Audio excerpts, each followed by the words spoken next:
This broadcast of the DDBBL on PTV Channel O and Power FM special events is brought to you by HM Mechanical in association with Ada Care, Smart Move Conveyancing and Livewide Electrical. Good afternoon, viewers. Welcome to PTV Channel O and listeners on the Power FM special events stream. Power FM and PTV Channel O are proud to be the official broadcast partners of the DDBBL. This is game one in round 4 of DDBBL for 2022. This game is between the Grammar Blazers and the Hip Pocket Rockets. The Hip Pocket Rockets won the toss and have elected to bat. Coming live to you today from Toowoomba Grammar School. My name's Kent Reamers and we don't have a co-commentator at the moment. He'll be joining us shortly. Final preparations being made just before we bowl the first delivery. Umpires are Owen Sperling and Steve Stimson. Looks as though we have Morgan Galvin to bowl the first ball. Our batters, the Hip Pocket Rockets, will be Gavin Steger and Blake Anderson.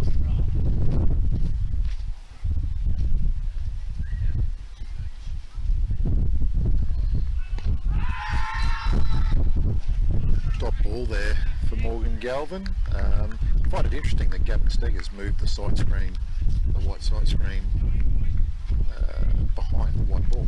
Not sure how that's going to work for him, but best of luck. We are extremely lucky today to be playing here. When I turned up here this morning, it resembled something that had been underwater for a few days, and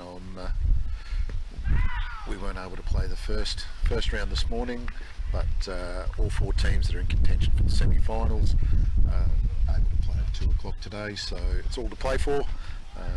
Valley Raptors will go through first, direct to the grand final, but we will see whether the Grammar Blazers, the Hip Pocket Rockets, the Robscan Knight Riders or Livewide Lightning make their way through to the semi-finals next week. 2v3 play the semi-finals, and Valley Raptors, as I said, already through the grand final. Gav Steger leans on that one, pushes it through cover, fielded by Matt Dennis. What a glorious sight here today. Probably a bit windy and a little bit cool, but when I woke up this morning it looked positively diabolical, so to be playing under bright skies, absolute treat.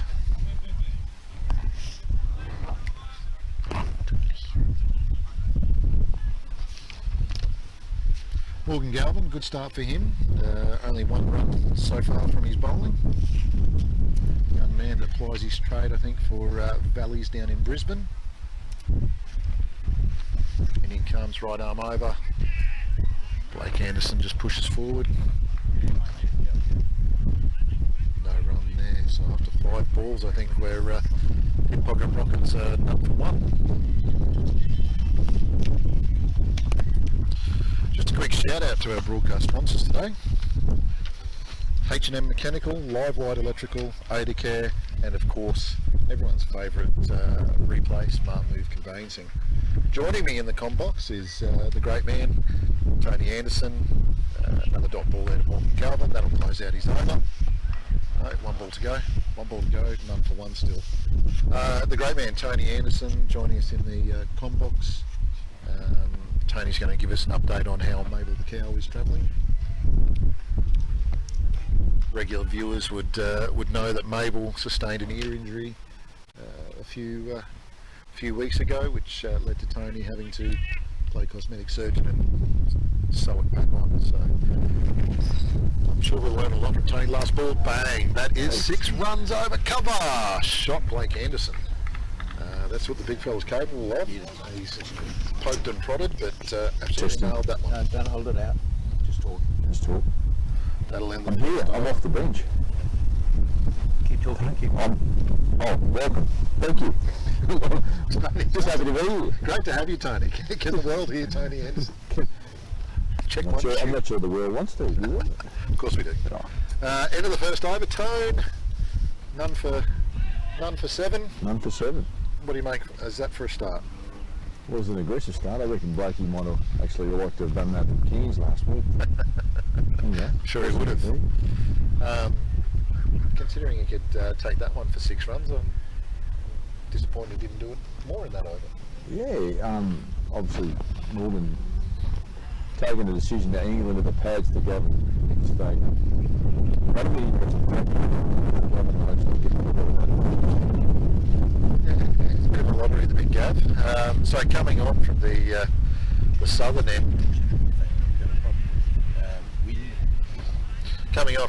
end, we have Zachary Bickle. Zach plies his trade for the Ipswich Hornets in the Brisbane Premier Grade competition.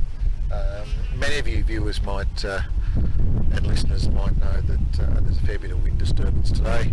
Not a whole lot we can do about that in live outdoor broadcasts. Unfortunately, the lovely Toowoomba Grammar School doesn't have a combox for us, so we're a little bit suspect to the elements. All right, Zach Beveridge. Did I say Bickle before? Yes, you did actually. I just thought they'd moonlight an extra player. That looks like a sweet 4 runs. Just mate, really? Or you right back just inside the right? Wow. Looked like 4 runs for me. Is there a smart move conveyancing replay available on that, Barry? Okay, no smart move conveyancing replay on that one. Score moves along to none for 9 from 1.1. So Tone, Mabel's condition, how is the old girl? I haven't pulled the stitches out yet. I'm hoping it's not flybone. Stagger goes after, it's in the air. That's right into the breadbasket. Sure is. Smart move conveyancing replay, Tone. Yeah. See the top edge of the big windy bush. And yeah, I don't think Gav was really to the pitch of it, or yeah, I think he got outdone by a little bit slower pace on that one by Zach Beveridge. Straight up in the air time. We're going to be a good read of the wicket fairly quickly. I think it's going to be, like always, heavier wickets going to favour the slow bowlers, pace off bowling. It's important to get the read on it when you're playing the crossbat shots, isn't it? Sure is. Sure is. This to me would be Luke Neal striding to the crease. Big Luke had to dispense with the leading run scorer's cap, given over to his brother Sam. Okay. Wonder how relations were in the household. You think it might have been a bit frigid, but... Alright, so as we know, Blake Anderson likes to chase the ball. Having just lost a wicket, what are the odds on him trying to knock one out of the park here? I don't think Blake really thinks too much about it, apart from setting the ball, regardless of the situation. Okay. Average thinker. I might be wrong there. I haven't seen a lot of evidence in the deep thinking part of his batting. I think it's very much see the ball. Hit ball. So Tone, Toowoomba cricket results yesterday. I understand the Railways Bulldogs had a stirring victory. Oh, great victory and an even better celebration. Back to the Royal for a little bit of celebrating. Yeah, no, feeling the effects of it myself. Really? No, the boys celebrated pretty well because it was a bit of a milestone. They hadn't Anderson drills it away over mid-wicket. Fielder coming round, good save. Keeps it in. 2 runs to Blake Anderson. Smart move conveyancing replay. I don't actually know what happened. I can't see through smart move conveyancing. And that's a good advertising.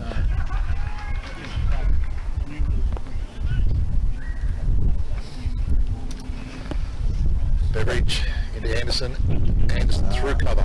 Slashes away. 4 runs out towards the Hastings Deering cat sign. Good shot by Blakey. I think we've just proven, Blake's just proven his intent. That's how he likes to go about things. Score moves along to 16. score moving along healthily now. Maybe 15. It's obviously a bit up for grabs in these games.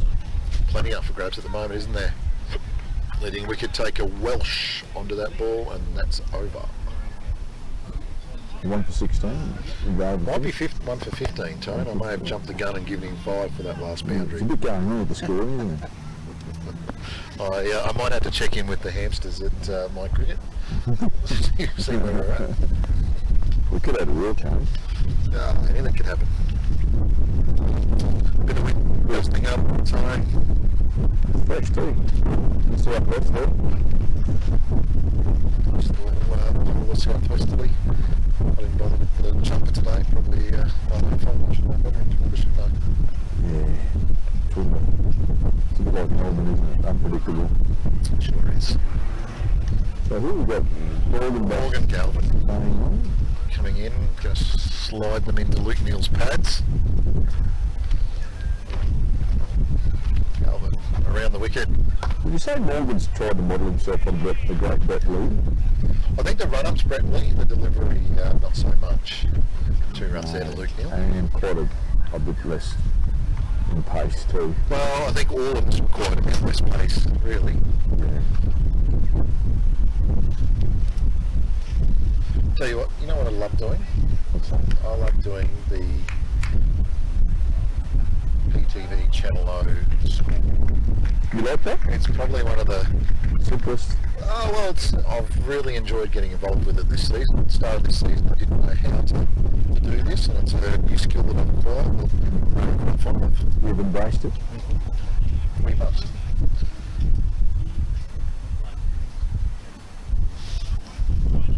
Delivery from Morgan now.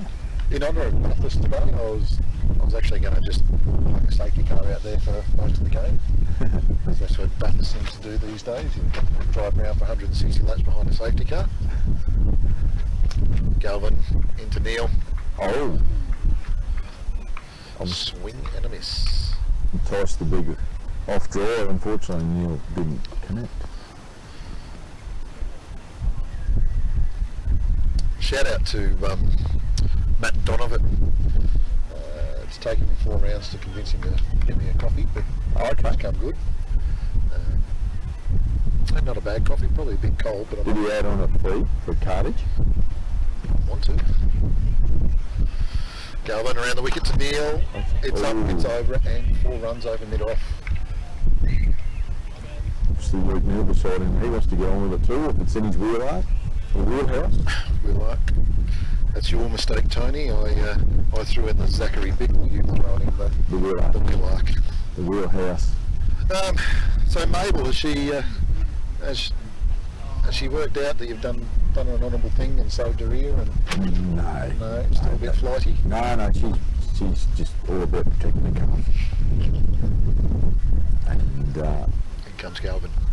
oh, that's not a bad reply. Yeah, had a little bit of pace on it. So as a bowling coach, do you like what you see with young Morgan Galvin? Can't see, we're watching the ground. No. Because we've had a bit of an issue with our camera. Yeah. Don't worry, viewers, we've got Barry onto it. The camera will reappear. Here's Morgan Galvin. Well, he's into the screen now, the image. Trust us when we say he's going around the wicket to Luke Neal. Luke Neal inside edge onto the pads. There we go. Was there an issue with the camera to start with?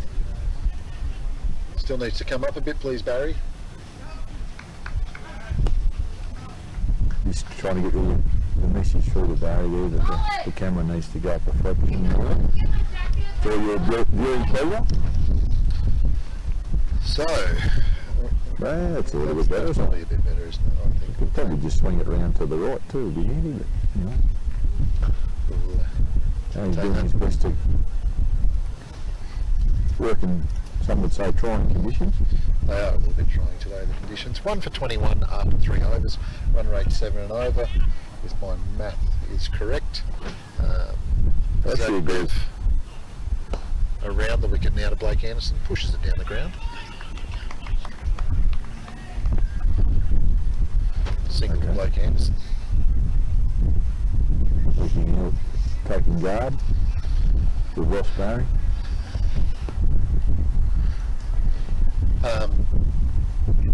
So Railways had a win yesterday against West. Solid victory, momentous for the club. Probably been a while since they've rock and rolled the Westerners. Yeah, I think it was either 2009 or 2010, the last time we beat West. So the guys were a little bit upbeat about that, Yeah, given the fact that West had been such a solid performer in the local comp for quite a while. Yep. And then, so I know University had, that is going to go for 12. That's the cars are exactly safe up there. That's that would easily be, I stepped out that boundary and that's a 53 metre boundary. That easily cleared by 30 metres. Well, that's like an 80 metre hit. It'd have to at least be an 80 metre hit in my opinion. Solid bloke. It's probably fair. Oh, here we are, there's a chance if we can get to it. Good effort by the field. Ash Benham, he's full of effort. Obviously, Blake not showing any indication he's going to take the foot off the throttle. I suppose it is 20 over cricket. Yep, and these guys need a win. Hip pocket of, after a good start, 2-0, fallen behind, have got themselves into fourth place. So, yeah, that's clever batting there. Ricky Neal running to the dangerous end.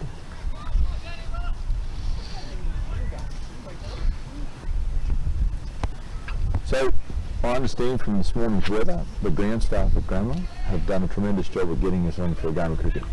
Yeah, and this is a really interesting point, right? So, you come to a place like this, and you know the ground staff are here. Super Soppers out doing everything they can to get a game underway. And it makes a huge difference to what we're doing. Had we not had that, there's probably every chance that we don't get games on today. So big shout out to the two ground staff. And I know it costs to have people here on a Sunday doing their job, but I think both of us are very thankful for what we've received there. Oh, absolutely. Like, you hit the nail on the head. You've got staff that are all ground people with the interest of getting a game of cricket on, doing their utmost, which is always appreciated. We've got Big Jack Carter to come on and roll. Tone, do you remember when we took that Schaefer Shield team away to the Sunshine Coast, which we won, and I had to bench Jack for the final? Yeah, you refer to it. It's obviously made an impression on you because it's a few times I've heard this story, so it's obviously something that you think that... It still lives with me. Yeah. The big fella, I thought he was going to crush me. Like a Coke can. Yep. And he comes over the wicket to Blake Anderson. Not a bad line length for his first delivery. The big fella does bowl a sensible line and length, doesn't he? Hits just back of a length regularly. You've got to attack him. There's no real easy shots against him, is there? No. And he gets into his work. He's a big human. He's a big human. Okay, so University dispatched them Souths yesterday in TCIA grade. Yeah, did you get a chance to look at that? I think they scored about 215 and Souths never really got close. Anderson whacking it away through cover. No run there. So they had a comfortable win. So the other game was Diggers and Mets, and that went down to the last over, with Mets securing a win, but the young brothers Diggers side actually getting quite close to them. Yeah, credit to the Diggers boys, I think. Given the fact that they lost a little bit of experience out of their side as well. Mets clearly probably got the worst of the wicket, I understand, but nonetheless. Got to work with the hand, don't you? You do.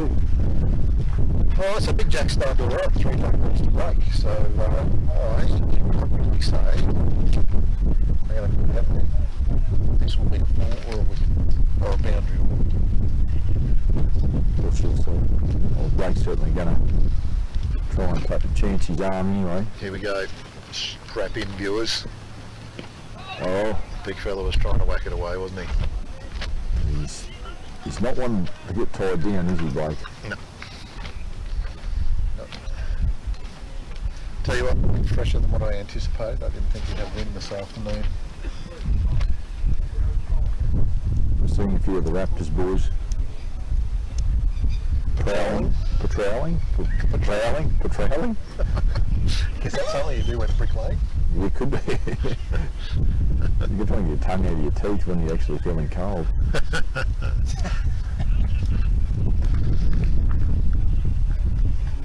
Big Jack coming in for the 5th ball of his opening over. Anderson up and over, mid-off, 4 runs.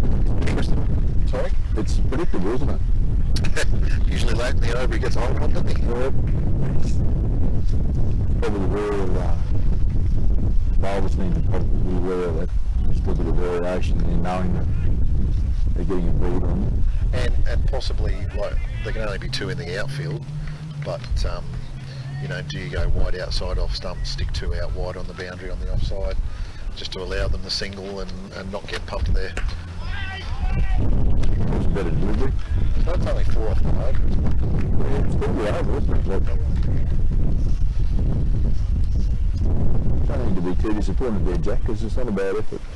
Yeah, pretty good start If for you're a going- big human. If you're going under a run of ball, you're going pretty well in this format. Agreed. Replays of this game, Tone. Okay. You can, this and other games in this series, the DDBBL, can be found at the PTV Channel O YouTube site. There is a link on the PTV Channel O homepage that will also take you there directly. Don't forget that Power FM is the home of local sport and plays one great song after another on our FM stations. Great song, that's subjective, isn't it? What would you say is a great song? AC/DC, who made who? Zach Beveridge / Pickle still coming into bowl. Luke Neal pushes it out through extra cover, no run. The great Muppet Dennis all over that one. I think Manny Dennis is improving in covers there, but Yeah.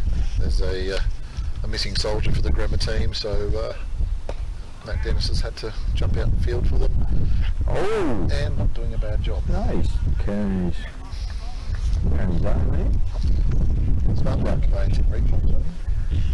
Here we go. There we go. There it is, right behind He us. throws it through the banner there, and the batsman somewhere there. And you just got to take our word for it, Bill. Pickle Beveridge. Oh, Annie. We might take you up on that. Oh, that's going to hurt my car. But, oh, Young lady in the crowd. Yep, she was just having a nice snooze there and realised she could be hit with a cricket ball. Annie Murphy has just come in and let us know that she's available for commentary duty. Somehow, I think that might have been in jest, but I think it'd be great to have Annie on commentary. Oh, female perspective in the game nowadays. And Annie has wide-ranging views of many things. She could tell us a few things, I'm sure. Yeah, so greatest song AC/DC, right? Oh, and any number of American country artists, Alan Jackson, Toby Keith. Blake Anderson just turns that one behind square for a easy single. Very sensible of him just to take a single after that monster 6. Solid cricket on his part. Thinking cricket time. Thinking cricket, yeah, absolutely. So a bit of so Luke Neal went down for the sweep, got nothing on it. Beveridge took the pace off it. Alan Jackson, yeah, right. And American, why not Australian country? What about Lee Curly-Gherkin? Curly-Gherkin. Luke Neal trying to get up and over. Yeah, not too It bad. does. Away it goes for 4 runs. Well, actually, the McCormick girls Oh yes. are very good. Name it. Smart move conveyancing replay time. Luke Neal up and over, hit off, just creeps over the boundary. So this will end This will end the power play, Toad. So, 49. yeah, 49. Reasonable start. Probably the total, about average. I think after seeing the pitch this morning, and they did have it covered obviously, but I actually think 49 is probably above par in my learned opinion. Small field. More than 7 runs and over, about 7.5 runs and over. Yeah. They're going okay, I reckon. Hip pocket rockets, I think. It's all about the platform, isn't it? It is about the platform. All about the base, as Megan Trainer said. All about the base. Good on you, mate. How did you know she was talking about cricket at the time? Big Jack Carter, right arm over. Just cramping like for room there again. Just a sneaky single to Blake. Score moves along to 1 for 50 off 6.1. I think there's a tactic there that Jack's actually trying not to give Blake any room. Yeah, against the seamers, you'll see that Blake likes to give himself room through offside. So I think Big Jack is onto it here. He knows exactly what he's trying to do. Yeah, Great to see the Grammar Blazers. They've got a man stationed down near the dam, not letting the white ball get into the water. Luke Neal does just guide that intentionally down to Ash Benham on the third man boundary, single there. Looking, working his way into the innings. He hasn't had a lot of straw. No, Big Blake's been bopping them around. Luke Neal on 15, Blake Anderson 34. So that takes up the bulk of the run so far for the hip pocket rockets. Big Jack, yeah, once again targeting onto the body. Big bye there. Not a bad tactic, really. It's working for him at the moment. Yeah, he's bowling well. So Tone, Climont sisters, give us one response. Oh, gee, you put me on the spot here now. I've got a mental blank. Yeah. Camera on yet? Yeah, no, don't do that. Can I go to Google? There's a whole heap of them. They've got really good. They don't sing that chicken pie song. I don't think so. Chicken fried. No, that's Zach Brown. This weather is charming. What season are we in? That's struck down real well. You're probably hearing the wind through the microphone there. This is It's very hard to. lovely. Alright, Jack Carter coming in for his fifth ball. He's taking over Luke Neal. 0 on that one. 6.5 over. That's 1 for 53. Now, the one I was actually trying to think of on the Climate song, just for everyone to know, is Kick It Up, Right. which was filmed in the local hall. I presume those that I found all around the countryside. You know, Missy Higgins actually does most of her, or she does record some of her songs here at the Empire Theatre in Toowoomba. Really? Yep. She didn't know reckons the acoustics out of the Empire Theatre are fantastic. So I think when she films her live shows, she does it here in Toowoomba. Well, you're just a boring knowledge, aren't you? I didn't know that. I know a lot of pointless rubbish tone. Alright, end of the 7th, 1 for 54. Another pretty good over there from Big Jack Carter.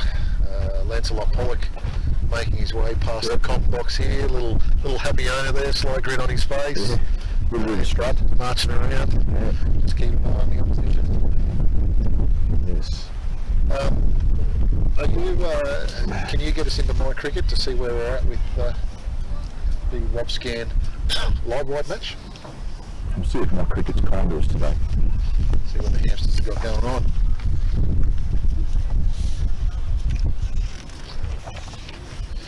Change of bowling. The man of the hour. The sunny disposition of Alex Welch. Left arm, slow wicket taking is what he bowls. Left arm slow wicket taking. He's on about 35 wickets for this tournament so far. He's had an absolute treat of a tournament so far. This will be interesting though. He's bowling to a couple of fairly set batsmen when it comes into T20 standards. Will he be able to outsmart Blake Anderson, or is Luke Neal going to go at him, or just respect him and get through his 4 overs? We shall see. Alex Welch, left arm over.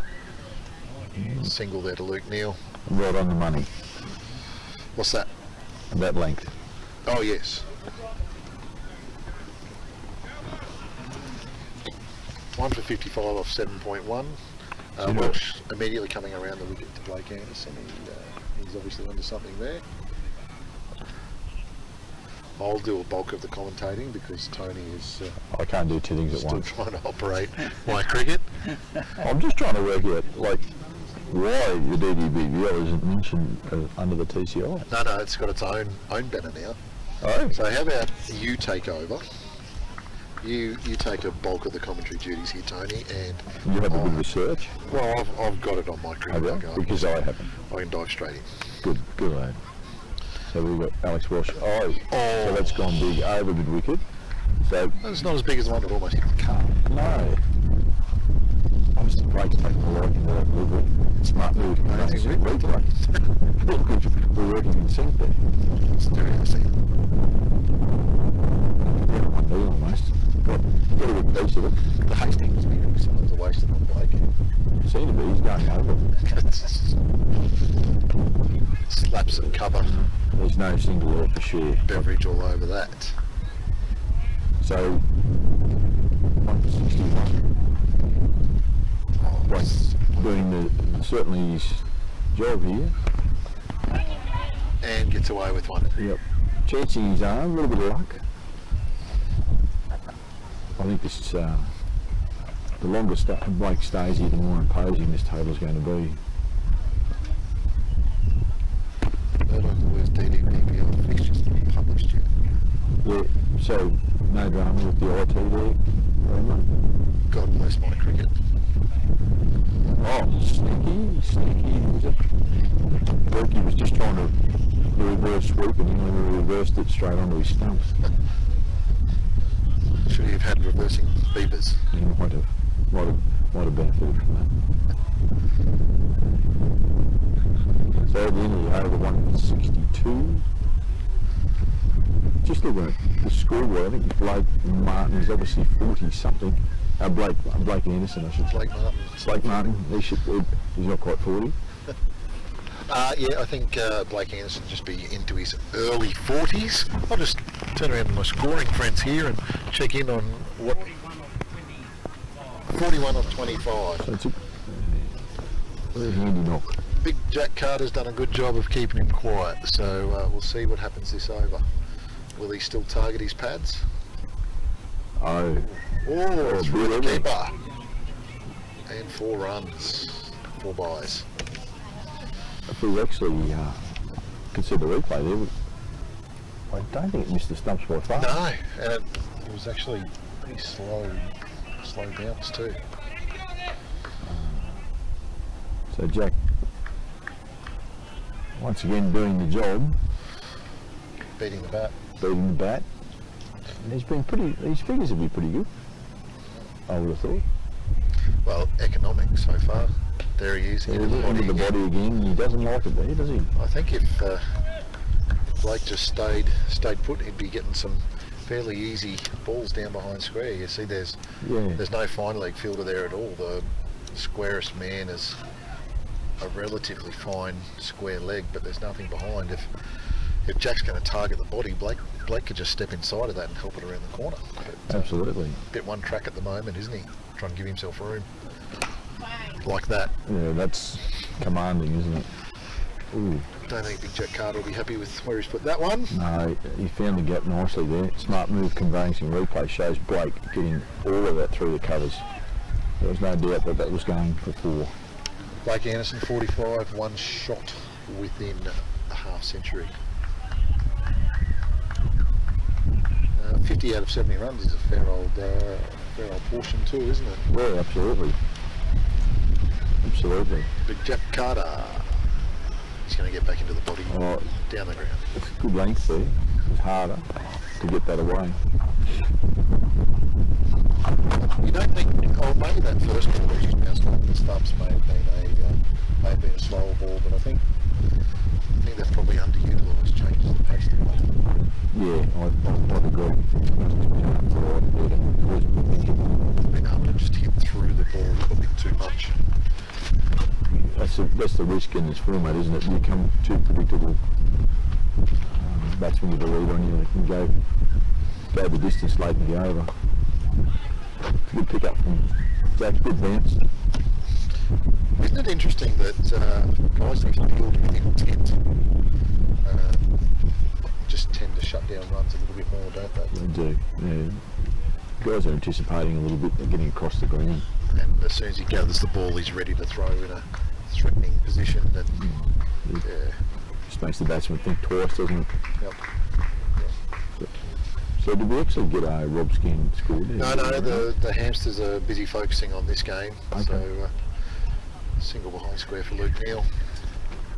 And So- Venom picks up. Over ends.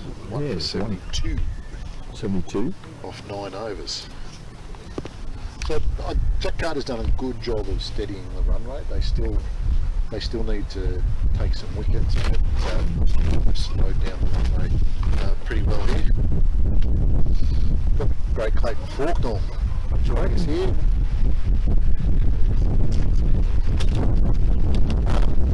We were hoping that Clayton might be able to get us a score update on the other end. I'm sure that's well within his capability. He was just doing a quick algorithm there for Johnny Littlefield. Luke Neal gets in on the action. Oh, that's almost got his steering sign. That'd be Barry, this is where you need smart move conveyancing replay. Yes. Has he got it? Has he? Oh, that's a miss. It's just to the side. I think that's probably as close as we've had today. That's close as it's ever been for sure. Neal sensibly taking the single after the boundary. Nothing worse than getting out after hitting a 6, isn't there? Tony, can you ever do that? Didn't hit many sixes, really. I think Chris Webster was one of the unlucky ones in for 6. Chris Webster's young son Cooper playing for the Glamour Blazers. Blake Anderson takes that one down the ground for a single, moves on to 47. That's good cricket. Good cricket. 9.2 over, 79 runs. He's a total. 80 off 9.3. I think if they go, oh bang, Has he got high? Yeah, that's gone all the way through, isn't it? Yep. Getting with the scoreboard. It's another 6 runs there. Smart move conveyancing replay. Good form. Luke's got all of that. And we hit the Mills Oval sign on the pool. I give it Stephen Fryer and Grammer have offered $1,000 for hitting that on the pool. We should, need to take that up with Friday. Welsh back on it. Yeah, single again. Good cricket. Oh, pick up from Cole Fong. That was a one-handed pick up. Similar, reminiscent of the West Indies in the 80s. Something like that. Score's moved on to 87, Tone. 87. Just an update from around the grounds. Luke Neal's gone to 32.5. Rob Scan Night Riders 4 for 50. I can't quite see how many overs, but it's probably 9 or 10 overs, so Rob Scan Night Riders doing it tough. Their tournament continues. It's been pretty difficult for them. Alright, so 87 after 10, halfway there in the hip pocket innings. What do we make of it? Well, it's a great start for hip pocket. They have to be happy where they're at. Granted, probably a little disappointing that they haven't been able to get more wickets at this stage. It is a small field, so the boundaries are. In saying that, like I mentioned out the boundaries this morning, they're no smaller than any other ground we've played on. Yeah, okay. I think with the picket fence, it feels smaller, but yeah, it's So the distance from the stumps is just the basically same. the same. Yeah, okay. Yep. All right, Carter to bowl his last over to Luke Neal. All right, so if we, what do we double this and say they're going to get 180? I think it'd have to be there. I think they have to be looking at 180. I'm going to go as far to say that if they maintain their wickets, they'll easily move along to 180. But 3 wickets and they won't even be close to it. They'll be 160. Yeah, no, Putting it out there. probably fair enough too. Like, you've got to have a fair bit of depth in your batting to actually to get that 180 mark. The Great Hamal Shah is in the, there we go, there's one out through leg side, so 50 runs to Blake Anderson. 50, it's a great 52. Blake, smart move conveyancing replay shows Blake getting it square, through square leg, solid. Even though he's cramped for room, he managed to get plenty of rhythm on it. Bang. Probably picked it up a bit earlier that time, that's what I had him to sort of get into his shot better.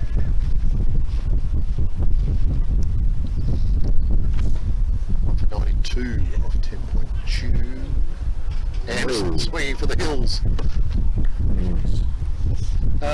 We're in danger up here. The great Mark Alexander coming to wander. The big emu is in the house. I wonder if we can get him in the com box. Oh, absolutely, Mark. I won't have long. I'm doing some coaching for K78 at 3 o'clock. Anytime we can get time with you is good time. It'll be breezy. Jump in. I'll just pass the baton over. Passing the tiara. Oh, Anderson going hard at that. We've got some new equipment here, gents. G'day, Barry. Smart work, amazing replay. A dot ball. Blake Anderson not quite getting that one where he wanted it. It's great that the Grummer Blaze show due concern as to Blake's well-being. Nice bit of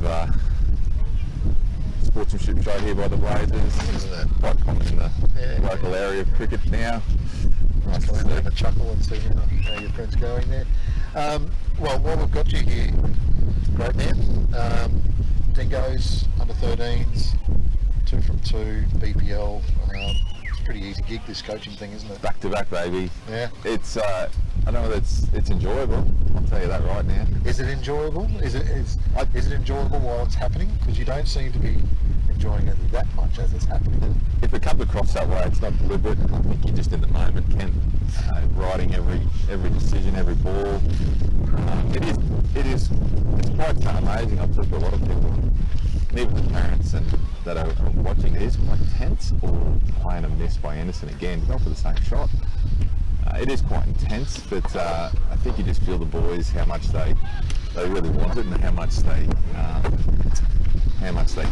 expect, trying to do really well. So yeah, there is some expectation, but a bit of stress, but overall it's much better when you're out there playing. Yeah. Just an update next door, 4 for 70. Rob Scan Night Riders, Jem Ryan, 31 off 11 balls, just pushing a few around. Anderson bunts that out down into deep mid-off region. Jem Ryan doing Jem Ryan things by the sounds of it, Kent. I've just slipped into the beautiful Mills Oval here, and obviously Anderson's having a nice little day out here, and looks like Neil's just tinkering them around, mate, getting one strike early. And Luke came in at number 3. Blake had a head start on him, but Luke's pumped a couple of big sixes off Alex Welsh, Mr. Leading Wicket Taker. So is that the yellow cap I see running around out there? yeah. So Welshie, leading wicket taker in the competition, unfortunately has copped a little bit of treatment today, especially at the hands of Luke Neal. That's Power FM's yellow cap. It is the Power FM yellow cap for leading run scorer and wicket taker. Alex Welsh not leading the runs, he's leading the wickets. And I'm sure you've spoken about it, Kent. This is a do-or-die game for both of these teams, pretty much. Grammar may scrape through even with a loss, but definitely hip pocket. They need to win this to have any hopes of semi-finals. 1 for 93. This is a commanding start. 1 for 93 off 11 overs. Wickets is probably the only thing that's going to stem the run rate here. If they get another 5 overs out of these two, I think it's shut the gate, isn't it? Oh, they're looking at 200 plus easy, aren't they? Like, would you be saying that right now? No. Why not? I went 180. Did you? I did. Was that pre-ball one? No, that was 10 Oh yeah. overs. That's fair. What was I going? Oh, that's right. The leading wicket taker and run scorer. A month on the arc with Jeff. The arc, it's still about. Good to hear. Tell you What if it's the same person that gets bumped? Can they bring someone? they won't. But interesting. No, just a solid all-rounder somewhere. Or could they just take 2 weeks, two months on the arc with Jeff? Is Jeff there? I haven't caught up with all the news. I'm not sure where Jeff is at the moment. And there's some punches that one blocks him. Oh, overthrows! Could this be the Mac? Oh, well done down on the boundary. It's the one overthrow in the end. Smart move conveyancing replay, Mark. Big shot of the stumps. Look to be safe from this angle. Oh, Luke Neal almost tore a hamstring.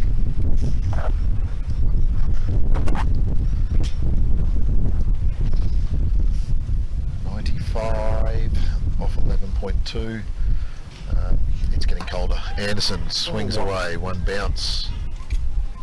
I think that's Morgan Galvin in the outfield out there. Galvin, can you name all the players from here for me? Kent, who's that bowling right now? Is that the young lad from down the hill? Yes.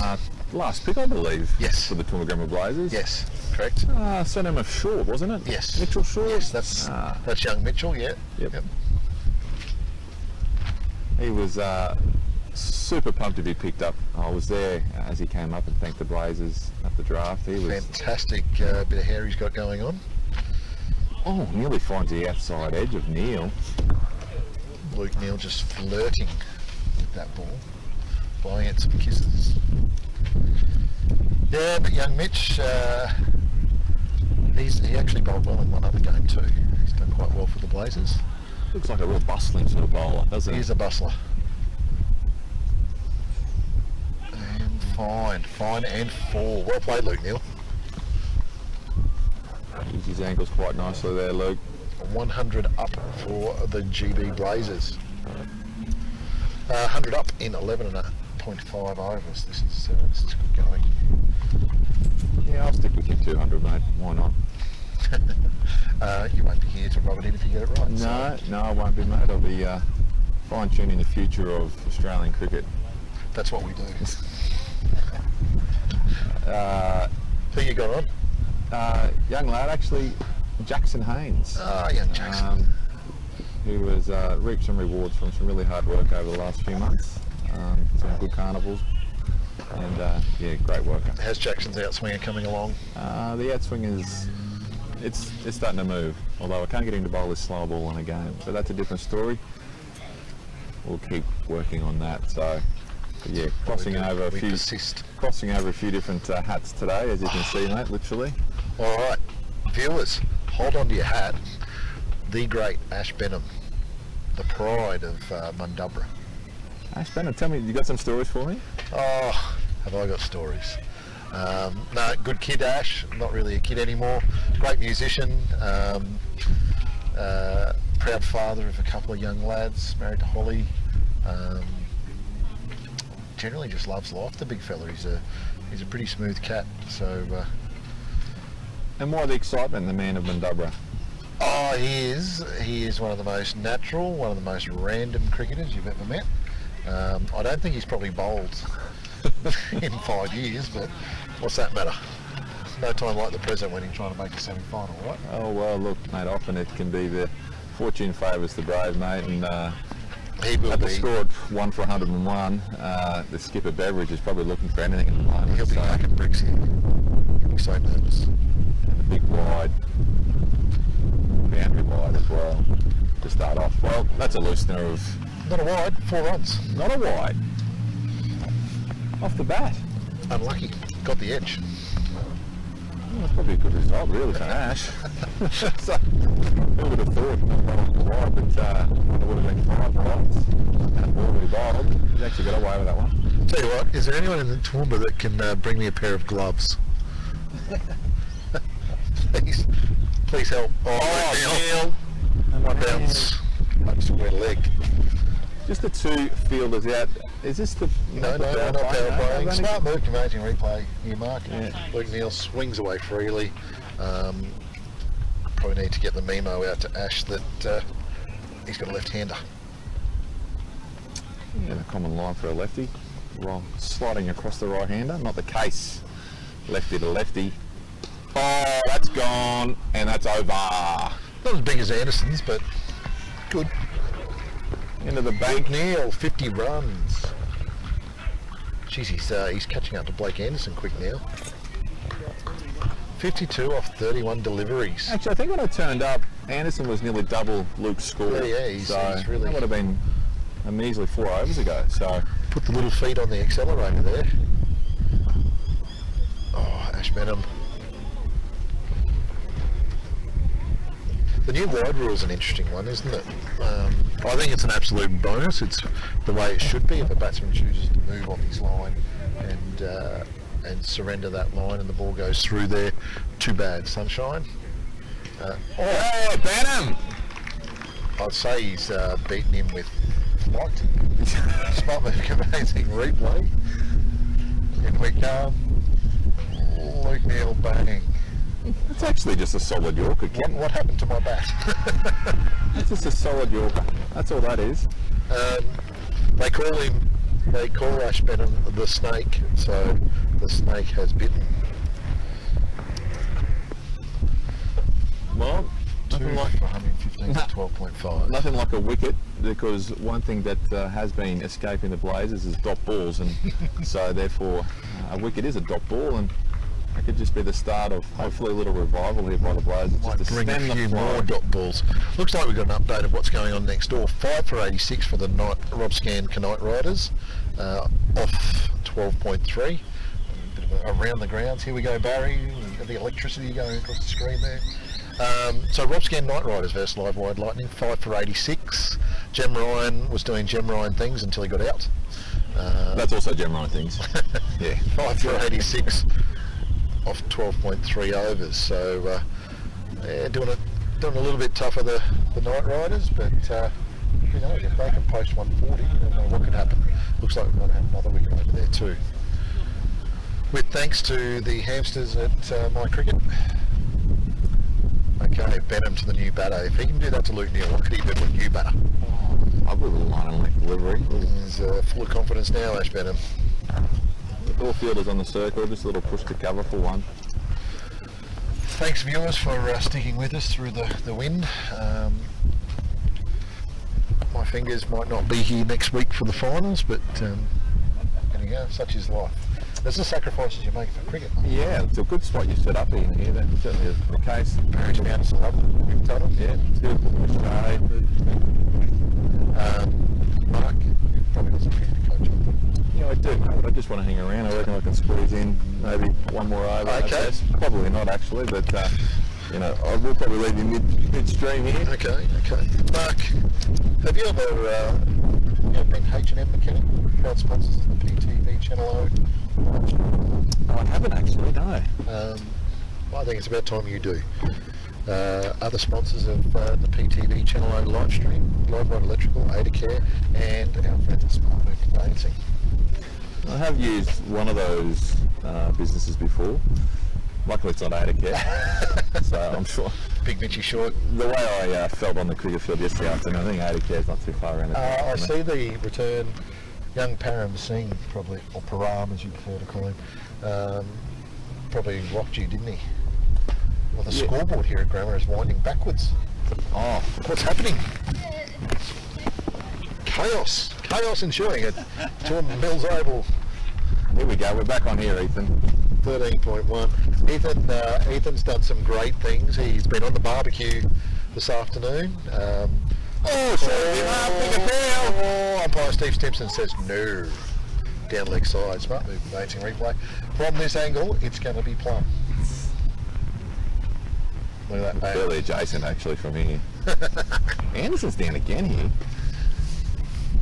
That's Oh, not that's Anderson. actually not Anderson, so not Anderson at all. Who have we got out there batting at them? Who's out there? Woolacott. We said plum. Who's batting? Vellicott. Vellicott, not Woolacott. Big Lockie Vellicott.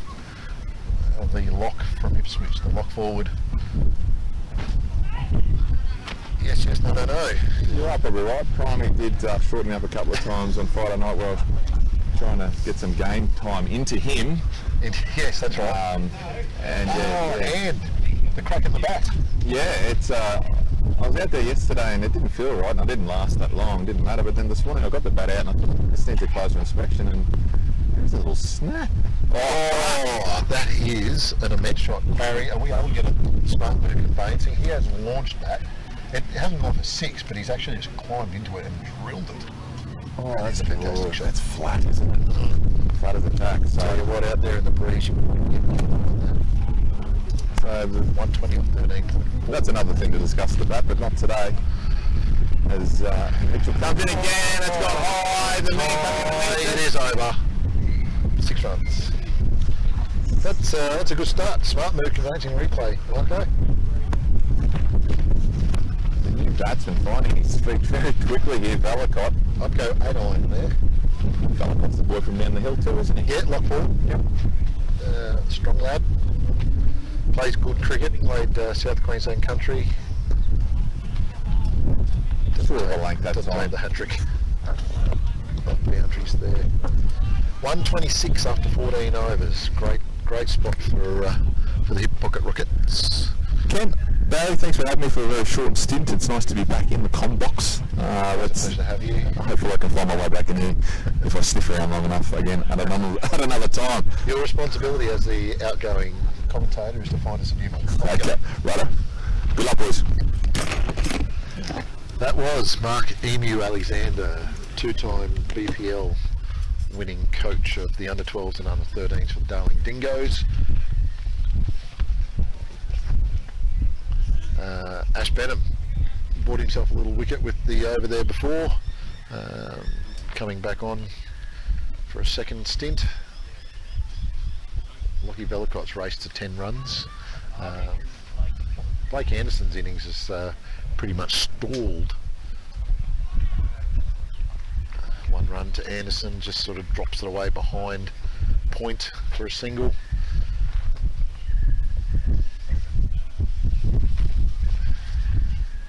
And joining me back in the comm box is my old sparring partner, Tony Anderson.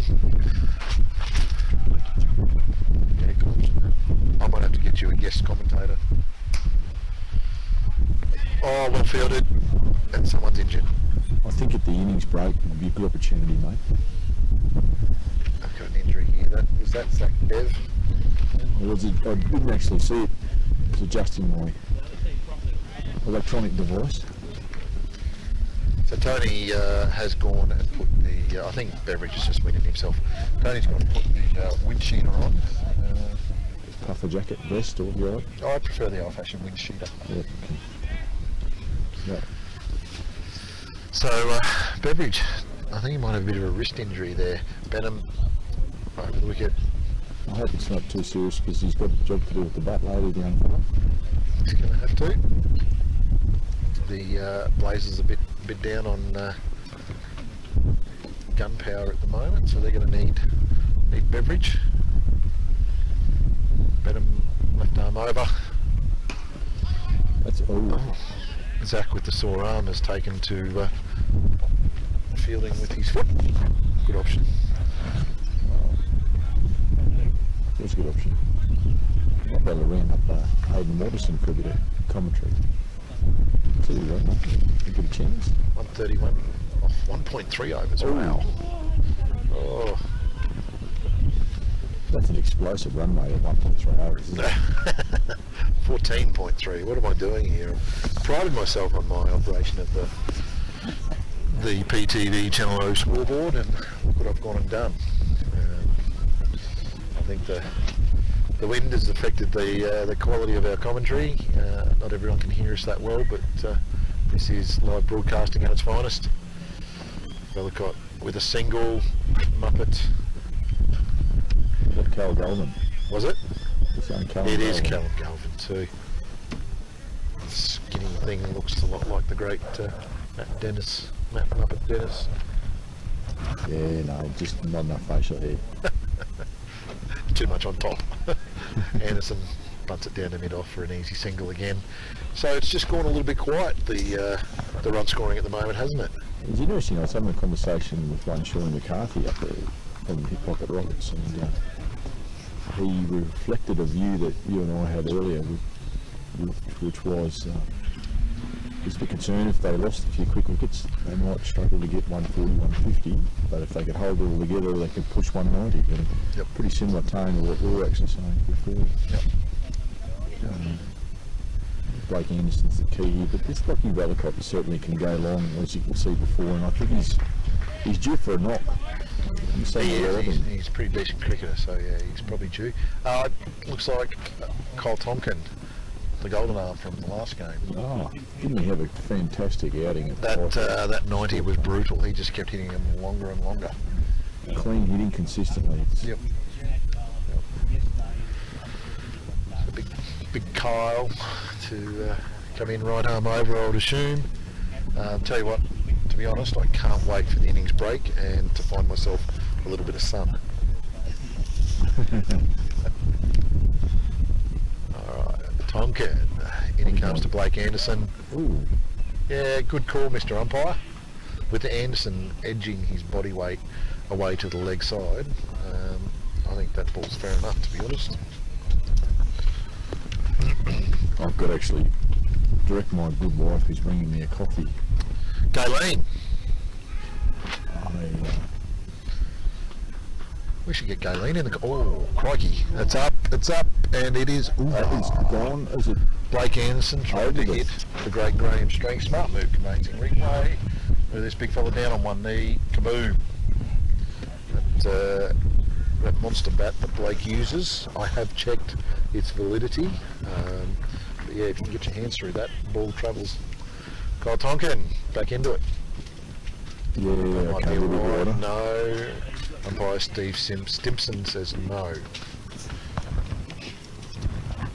15.3 overs, 139 runs. Just said Scaling in the commentator's box. She'd be quite entitled to say where is that. So we're in the shade between the two Where grounds. the icicles are coming off the tank. That's just slicing it away over point. A couple of bounces over the boundary. That's once again smart move. Amazing replay. They're just there, out of the gun. I think Tonkin got a little bit predictable. Yeah. He's been outside off regularly, and Anderson knew that was coming, so he could swing away. And when you don't have anyone behind cover in the deep, it's It's easy very runs. effective, isn't it? Yeah. That'll have to be a wide one. Oh. Wowee. 15.5 overs, 143 runs. Really solid total here. Yes. I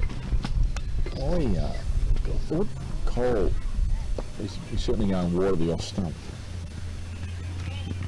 It's interesting action. He sort of lets the ball almost come up over his, well over his head, isn't he? Yeah. Yep. Long term, probably not the ideal bowling action for a lot of overs. No. Injury prone, you suggest? Well, you say that, and as coaches we like to have people with pure actions and all of that, but sometimes you have people with impure actions that get away with it and they don't get hurt. It looks like Captain Beveridge making a change and bringing Alex Welch back on. This will be interesting now because Blake Anderson's going to be hitting into the wind. I don't think the 55 metre boundaries will challenge him regardless of the wind direction, but we'll see what happens here.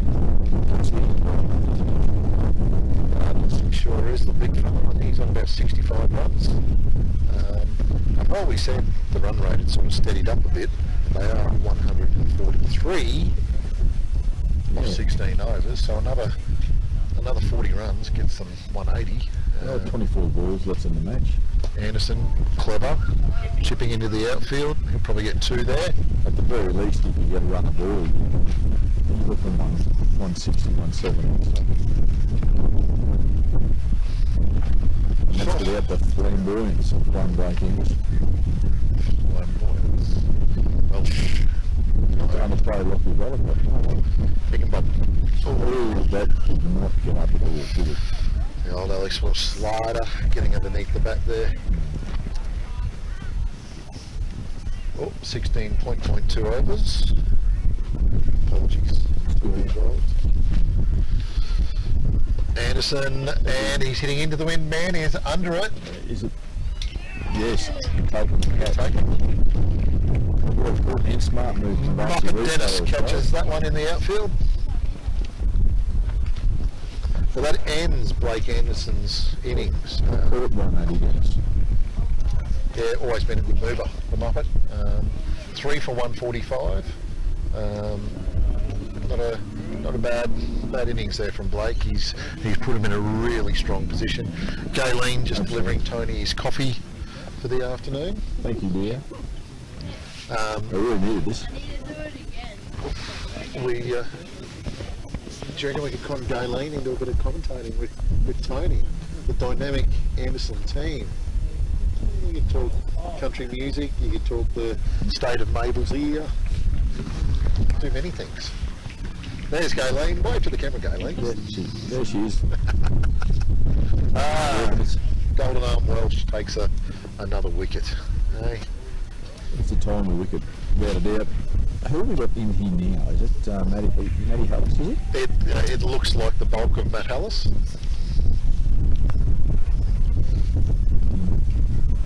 So Matty's got a pretty important role here to play, steering this hip pocket innings through to the end. Bellicott onto the back foot. No run. Alright, so this is a pretty pivotal point right now. With Anderson gone, new batter in, we're talking about 180 if they could go for 10 and over. That's 6 runs. I think it's going to worry too many fielders except finding them in the yard across the street. The lock forward from down the hill, planting that one across the road.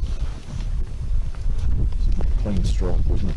Yeah, he has actually hit balls quite viciously, hasn't he? Yeah, absolutely. Like, good cricketer. And hell of a nice guy, enjoyable guy to have on tour with you. Yep, okay. Good team man. Yep, fantastic man. Not a great man with those big broad shoulders, not a great man to sit next to on a plane in economy class. Okay, yeah. Obviously the seats are built for similar build, not like Lockie Valacott. When you got pencil people. my good self and Lockie sharing seats next to each other, it's not a great spot. Just pushes forward, takes the easy single, clever batting.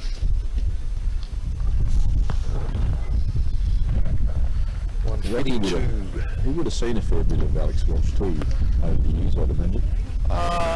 Yeah, they both play against each other in the Ipswich competition. Lockie for Centrals, I think, and Alex obviously for the Laidley Blue Dogs.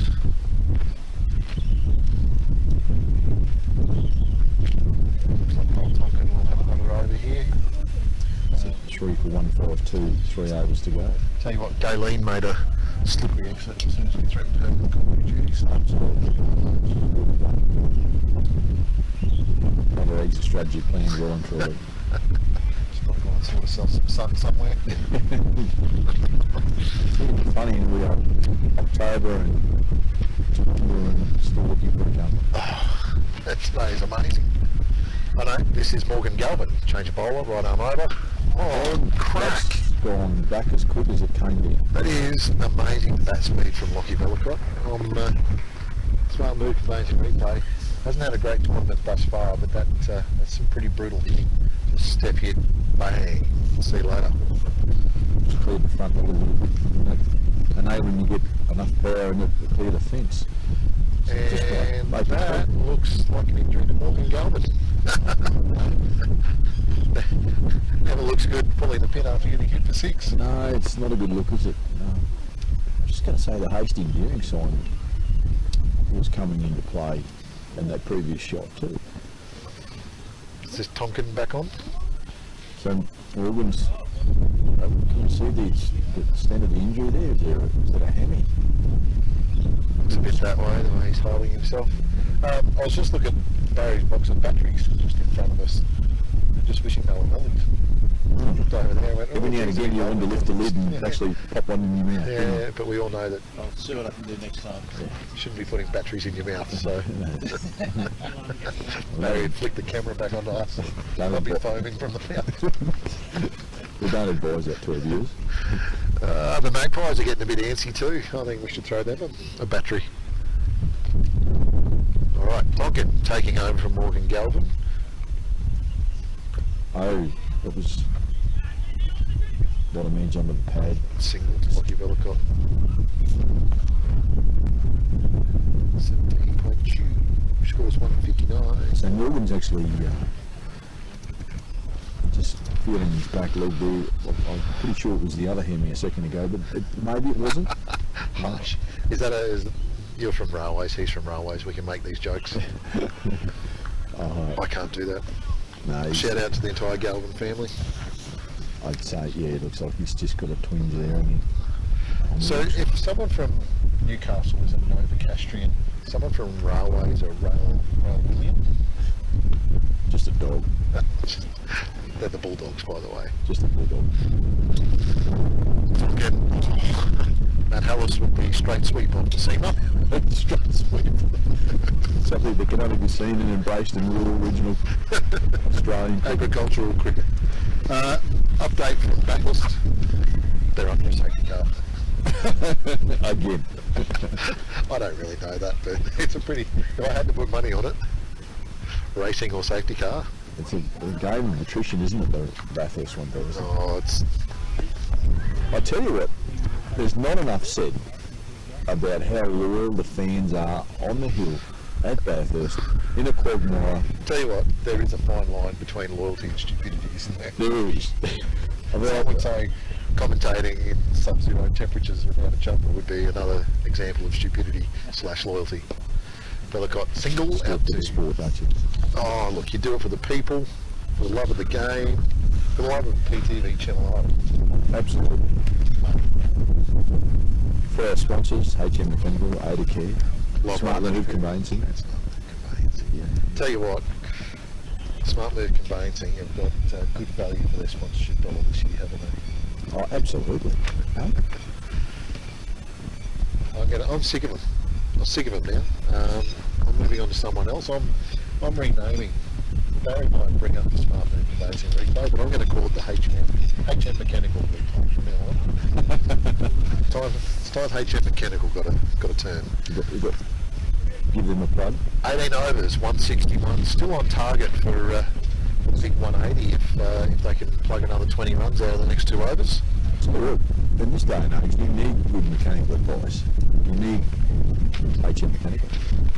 What happens when you take your car in? They just plug in a computer. Oh, Bellicott, standing nice. still. He knows he's latched onto that. That's solid. 6 It was runs. a pretty shot to watch too. Lucky Bellicott. Smart HM move. Mechanical replay. Certainly Smart Move Conveyancing. 6 runs, bang, over mid on, fielder at deep mid on, just watching it sail past. I don't even know what the score is anymore, 167. Looking at the Toowoomba Grammar scoreboard, 167. Why does one go, well, one goes reverse sweep because you can. And because it's full. That's great. I was going to say, why go reverse sweep when you can just plunge things into the deep mid on bank, but obviously if you can reverse sweep, you just do what you did. Waggy Bellicott putting on a bit of a show. Yeah, it's actually a gentleman hockey. He's This- 30. It's fair to say he needed this. In the driving seat.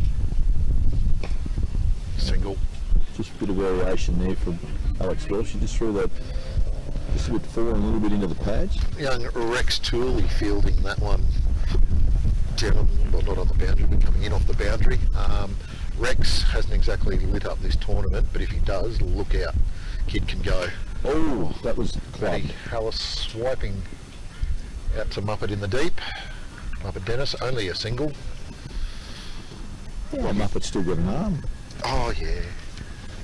Yeah, Well, I think he's it's doing his between song out there. all the energy he put into growing hair, he's put into developing his throwing arm. Okay. Welsh, left arm around. Bellicott swiping, that'll just be one to the deep man as well. We'll see what Matty Harris can do. Must be, what, 2 deliveries left? I reckon Matty Hull's going to get funky. I think he's going to try and inside out over cover. Just because Matt Harris likes to do things like, He's got no, under it's that. time, fielder's coming in. That's a That great is a catch. grand catch. That's a great Rex Tooley. Rex Tooley caught that, scorers. Bang, HM Mechanical, formerly Smart Move, conveyancing replay. Rex just plucking it off the turf. Almost got there. Great effort to get there. Righto, Barry, do you reckon you can hit us with an around the grounds? Around the grounds. That looks like Livewide Electrical there. Yeah, could do. Around the grounds, we have all out 118 Robscan Night Riders. Bit of a stop-start innings really. No one really dominated. 18 runs to Tully Wilson. Jem Ryan 31 off 12. Cooper Webster 17 off 16. Extras contributing with a well-made 15. So all out for 118. Tom Sipple, once again the spinners. Tommy Sipple 4 for 28. JP O'Kennedy 1 for 17. Benny Brochery, happy birthday Ben. Big Benny Brochery has given his family the no thank you, I don't need a birthday celebration. I was supposed to play at 10, we're playing at 2. No birthday, playing cricket. Really? Yep. That's commitment to the cause, isn't it? Absolutely. So, Livewide for their place in the semi, chasing 118 to win, 119 to win. Are we into the last over now? Maybe not. No, that was a wicket. New batter. Got a new batter. Well, we did have I'd say it was a wicket in the last ball. No. Because Wide. he was batting at the other end. Okay. So we are in the 19th over. It's a wide delivery. 19. Score 174, 175, I would assume. Charlie Hodgson to the crease, the English import. Oh, no. Yes. Scoreboard going crazy again. 212. They really stepped on the rate, didn't they? Little single there to Charlie. So Rex Tooley, tell me, you have him move a rap there, an explosive cricketer? Yeah, big Reximus. He is well known for being able to just go berserk from ball one. So he played for played a lot of his cricket for Toowoomba Grammar, a little bit for Souths here in Toowoomba, Okay. and big strong lad. Does not mind hitting the ball from ball one. So hopefully we get to see him turn it on. This is pretty much as home ground as it gets for him. Absolutely. I just noticed Morgan there's just limping. Morgan's still limping. Yeah, no, he's not in a good way. I hope it doesn't affect his batting. The double hamstring. Yeah. Kyle Tompkins struggling for his line a little bit at the moment. Yeah, it's a bit wide, isn't it? I think that's probably his tactic. He's trying to stay wide to restrict him. That's a better delivery, isn't it? Pushing the cover Valcott for just one. a single. And look, it's probably a wise manoeuvre. Closing in on the 180. You'd be just trying to get Lockie Valcott on strike, wouldn't you? That's all I'd be trying to do. I'd try and just jump in front of it and let it hit me so I could get Lockie on strike.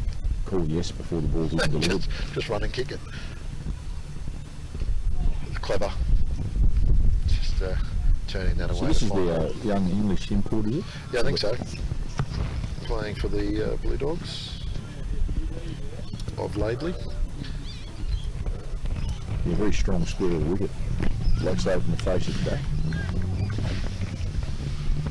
Oh, Tone, Here we are. possibly closing only in. 3 more balls until we can catch ourselves some sunshine. You to get another layer on. I don't know how the vampires do it. And can we get a HM Mechanical, formerly known as Smart Move Conveyancing, replay on that, Barry? That was a Did Lockie interesting mean shot. to hit it through there? He's walking around the crease a lot. Between his legs. What it is a boundary. Absolutely. So 180 done and dusted into 183. The Mills Oval scoreboard says 183. Yeah, I concur. Oh, no, I don't. I've given them 1783. Looks like you've got a virus. That's a big jump. Lockie's. Under Lockie Right, Valcott. into Oh, it. that's a disappointment. That's the end He's of... going to push for 2. Oh, Could have. shame. Would have liked to Should seen have. that last delivery go that way. What's Charlie got? Charlie, it's his chance to shine. See if Charlie can push it up to 190. You have to plug it out. Oh yeah. Especially, the ground staff were a bit not apologetic for the pitch, but it's been pretty much brutalised by rugby this season, so they were... Oh, no ball. Oh, free hit. Last delivery. Oh.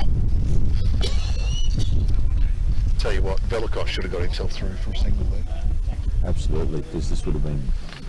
Free hit. Yeah, this He should have been swinging for the trees. Tell you what, there's some nice bunya pines here, Tone. You ever got yourself underneath a bunya nut that's been dropped? No, and I don't want to. Not good for the melon. I've actually... I've Snick. got a snicking. It's not out. That's not out, umpire Stimson. He can be run out, though. He doesn't really care. I think he's just made up his mind he's going. Carnage.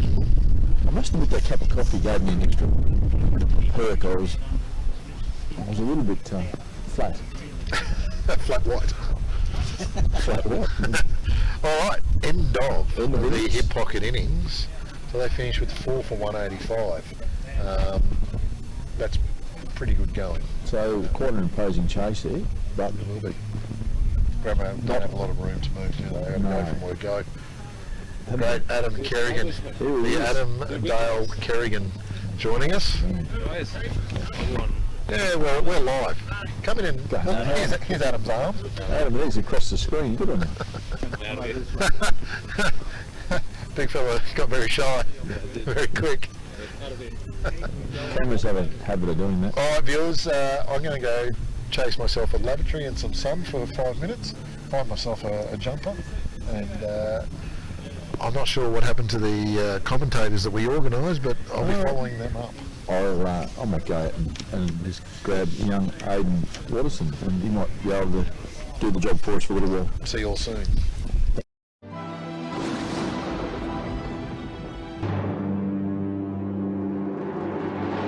Whether you're a classic car enthusiast, own a high-performance vehicle, or you want your everyday drive or bike looked after, HM Mechanical has all your mechanical needs covered. From repairs and servicing, restorations, tune-ups and roadworthy certificates, you'll get honest, reliable and affordable service from HM Mechanical. They're located at 509 South Street, Toowoomba. Call them on 4632-8288 or find them on the web at hmmechanical.com.au. Book your pride and joy in with HM Mechanical and experience peace of mind motoring.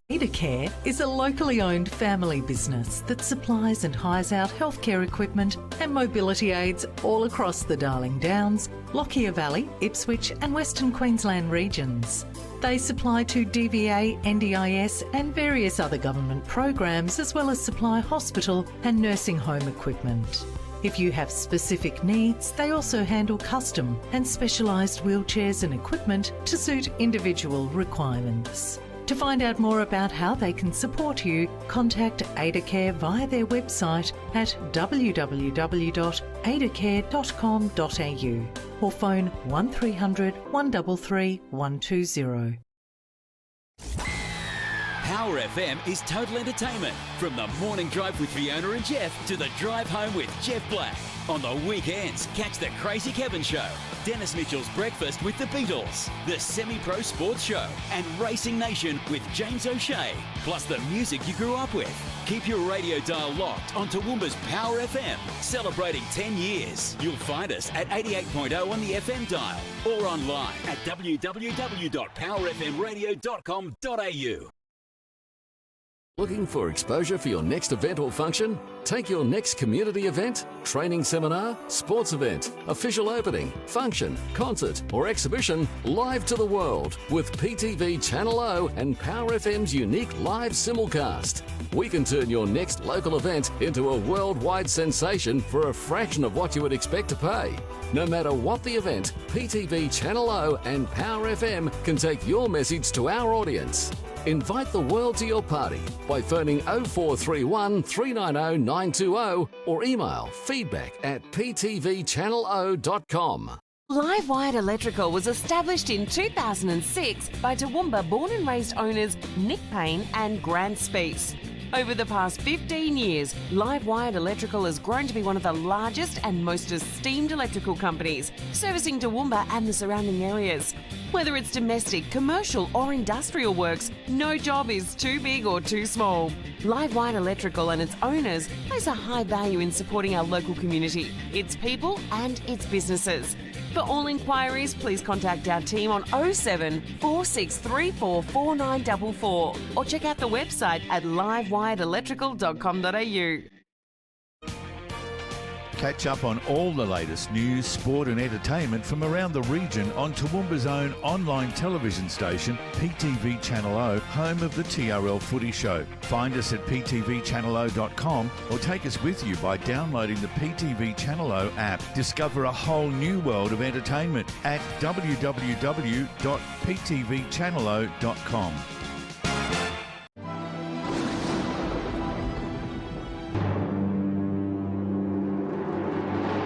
Whether you're a classic car enthusiast, own a high-performance vehicle, or you want your everyday drive or bike looked after, HM Mechanical has all your mechanical needs covered. From repairs and servicing, restorations, tune-ups and roadworthy certificates, you'll get honest, reliable and affordable service from HM Mechanical. They're located at 509 South Street, Toowoomba. Call them on 4632 8288 or find them on the web at hmmechanical.com.au. Book your pride and joy in with HM Mechanical and experience peace of mind motoring. Adacare is a locally owned family business that supplies and hires out healthcare equipment and mobility aids all across the Darling Downs, Lockyer Valley, Ipswich and Western Queensland regions.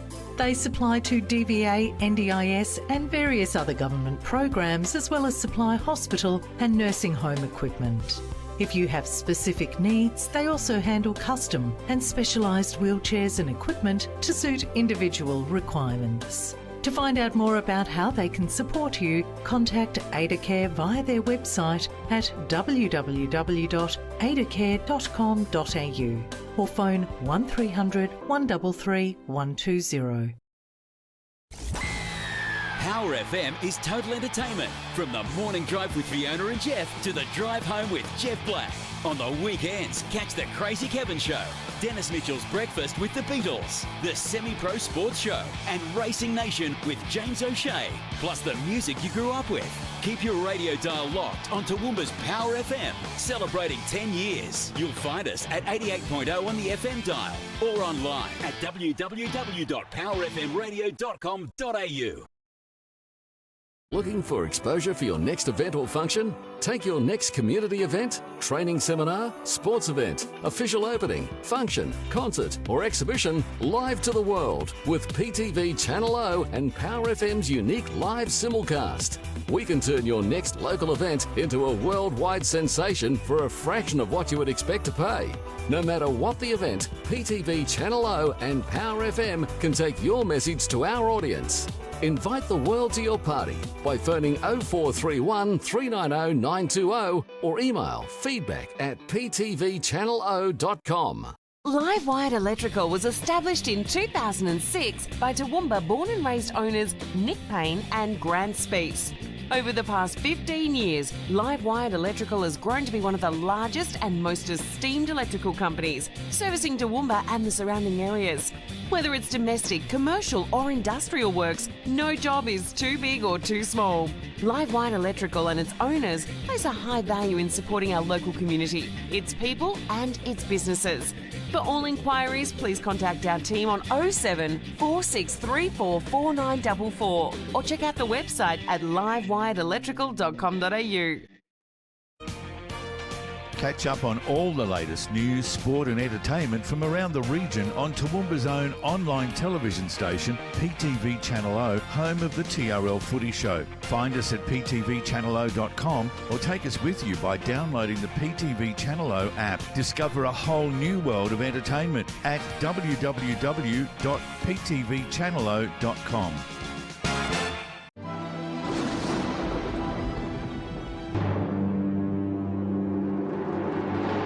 Whether you're a classic car enthusiast, own a high-performance vehicle, or you want your everyday drive or bike looked after, HM Mechanical has all your mechanical needs covered. From repairs and servicing, restorations, tune-ups and roadworthy certificates, you'll get honest, reliable and affordable service from HM Mechanical. They're located at 509 South Street, Toowoomba. Call them on 4632 8288 or find them on the web at hmmechanical.com.au. Book your pride and joy in with HM Mechanical and experience peace of mind motoring. Adacare is a locally owned family business that supplies and hires out healthcare equipment and mobility aids all across the Darling Downs, Lockyer Valley, Ipswich and Western Queensland regions. They supply to DVA, NDIS and various other government programs, as well as supply hospital and nursing home equipment. If you have specific needs, they also handle custom and specialised wheelchairs and equipment to suit individual requirements. To find out more about how they can support you, contact AdaCare via their website at www.adacare.com.au or phone 1300 133 120. Power FM is total entertainment. From the morning drive with Fiona and Jeff to the drive home with Jeff Black. On the weekends, catch the Crazy Kevin Show, Dennis Mitchell's Breakfast with the Beatles, the Semi-Pro Sports Show, and Racing Nation with James O'Shea, plus the music you grew up with. Keep your radio dial locked on Toowoomba's Power FM, celebrating 10 years. You'll find us at 88.0 on the FM dial or online at www.powerfmradio.com.au.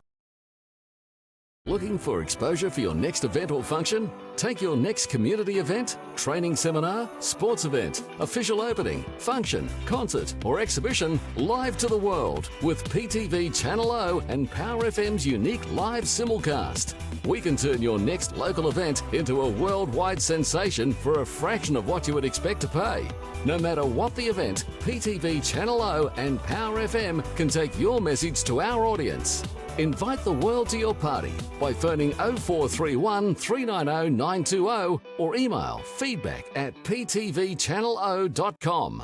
Livewide Electrical was established in 2006 by Toowoomba born and raised w.ptvchannelo.com.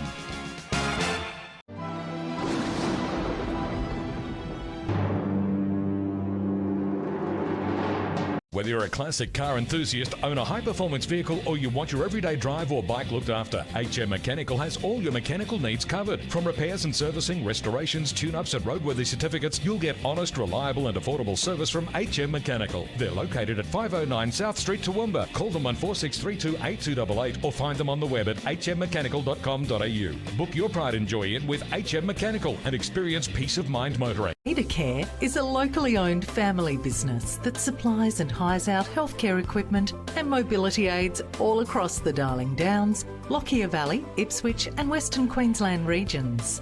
They supply to DVA, NDIS and various other government programs, as well as supply hospital and nursing home equipment.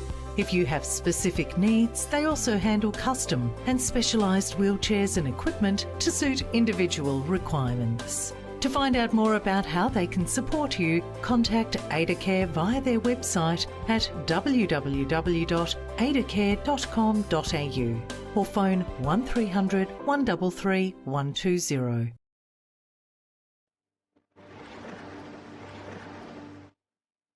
This broadcast of the DDBBL on PTV Channel O and Power FM special events is brought to you by HM Mechanical in association with AdaCare, Smart Move Conveyancing and Livewide Electrical.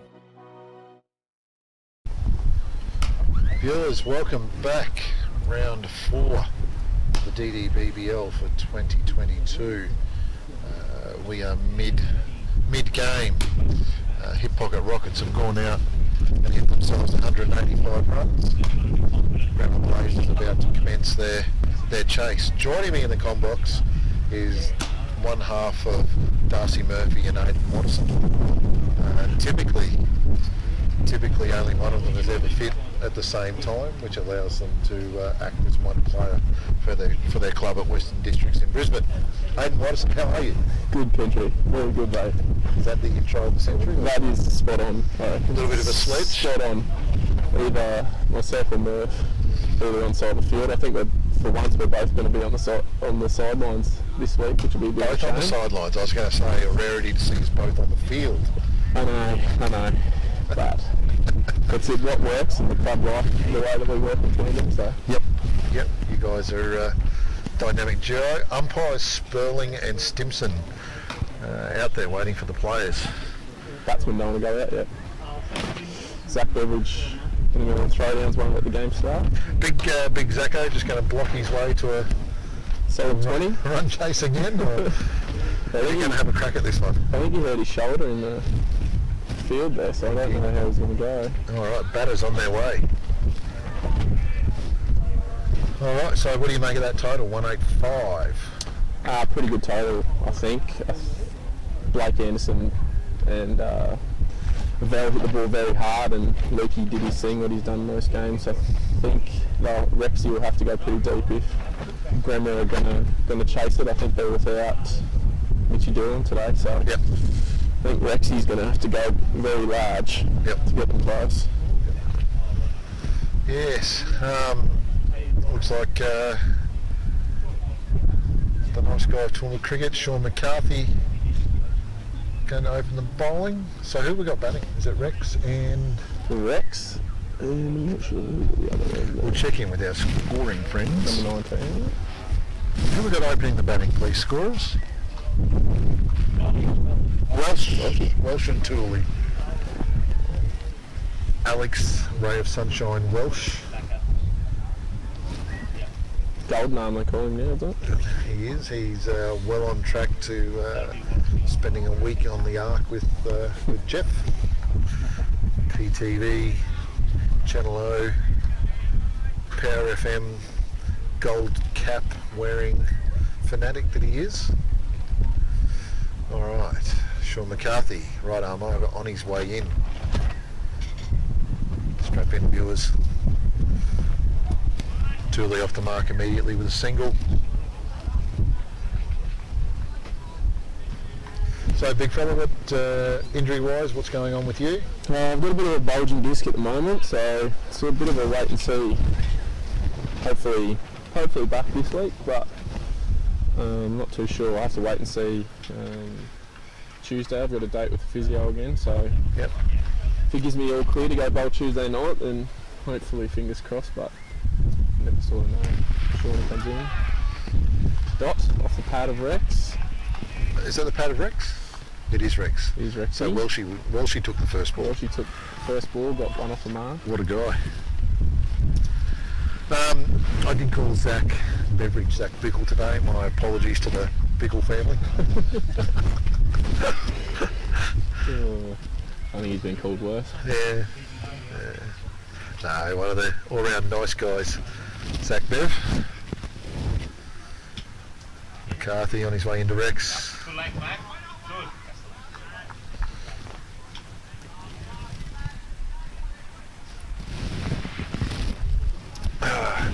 Yeah, okay, so back into it. More importantly, how have you fared moving away from Winifred Street? Are you okay? No, I don't know. I don't know what's going on. I'm lost, essentially. I don't know. I've come back, living with Alicia's parents at the moment, and okay, slowly making my way back through, but there's nothing like Winifred Street. Golf course right there, walk on. Neighbours. Nice neighbours, great street. Yes. Chocolate's just down the road. Not so much anymore. No. Right. Just lettuce. Yeah, no, veggie patch is going, actually the blueberries have gone nuts. Blueberries? Yeah, lots of blueberries, but we've got a good crop in at the moment. We've got some corn in, tomatoes, kiwis, more lettuce, the blueberries are coming on, snow peas, Rex. Blake Anderson didn't even move as that went past him. A great shot from Rexy, no width. I think Shawnee's got to go straight tight into his body. What do you make of the way they bowled to Blake? They, it seems though it's very one track. Seamers bowled at his body, and then eventually he said he'd had enough and whacked a few through leg side as well. But you can't just have one line, can you? No, I think to Blake he hits them all around the ground. Sure. He's a strange person to bowl to. You think he's trying to hit you over mid-on, and then he somehow hits it over cover with his bottom hand that comes through. It's just very risky in the way he plays, but I just think the way that they bowl, they probably didn't go enough of variety to him. Yep. If Blake knows that you're going to be on pace for 4 of the 6 balls, he's going to have a go at all 4. So I think you sort of got to change the delivery each time you bowl to Blake. You've got to use your bumper, Yorker, change your pace, just make him think about what you're going to bowl. I don't think they changed their pace to him that much, did they? No. Yeah, okay. And you're recently returned from a stint in England. How'd you go? It was a great time, mate. Great time. A lot of beers, a lot of cricket. I saw you on tour quite a bit. A lot of tour. Being pestered in the commentary box at the moment. Got on tour with my sidekick Murph and our father Steve McGiffin. Dad. Old Dad McGiffin leading the way, as he'd already toured before, so Darcy and I were little twins underneath him, but Smart Move Conveyancing Replay, formerly known as Smart Move Conveyancing, now HM Mechanical Replay. Little mighty midget Matt Hallis bending the back there and sending one through to Moods. Not a bad pill to start with. It's good to see that Moods has got the gloves. I always thought he was the best keeper in the pocket squad. But Brandon Walker was very lucky to be playing the first few games. Little Matty Hallis bending the back with that dirty mo, having a go. Know, he's loving the stick with them at the moment. Getting an early start in November. Tell you what, wouldn't he be a treat if he got himself a little mullet out the back too? So played for Welland Garden City? Yep, the Bees, the mighty Bees. We didn't make the top four as we probably would have hoped for at the start of the year, but they sort of had a little bit of a rebuilding phase. I think as a club, before COVID, they won about 3 leagues in a row. I think. Okay. They were very strong, and a lot of those players went off to retire. So we had a bit of a young crop come through, which was good fun because a lot of people stayed around for beers and had a real go on a Saturday at cricket. So had a real good time. There were lovely people over there. So not a bad part of the world, mighty Hertfordshire. No, get some really good cricket grounds through there. It was quite cute to have you and Darcy and Dad McGiffin all playing near each other. Did you actually play in any leagues against each other? No, we were. I think because Darcy was playing in the Championship, which was one below Prem in Hertfordshire. So if they were in the Prem, that would have been nice to come up against him doing that. But Steve was in the rich suburbs over near Middlesex there. So who did he play for? He was with Hampstead Cricket Club. He scored 1,000 runs. Did he? Yes, about 400s I think he got. He might have set a record for most runs in a season for their club over there. So he did fairly well. He's a good kid. He might have put on a few kilos while he was over there. Happens to good people when you're over in Pongolia. Yeah. So, but no. We're pretty lucky. I think all 3 of us were there. Maybe he was on a Yorkshire pudding per run arrangement. Oh, good. Well, glad everyone had a good time. Any plans for any of yous to go back again? I think Steve. I wasn't sure if Steve committed, but he was pretty close to definitely going back. I think Darcy was the same. I've got an opportunity to go back, but I sort of haven't made my mind up yet. I'll see how the body feels. I think after a little bit, back-to-back seasons might be a bit of a stretch, but wait and see. Yep. Well, being injured for half a season most of the time you hear you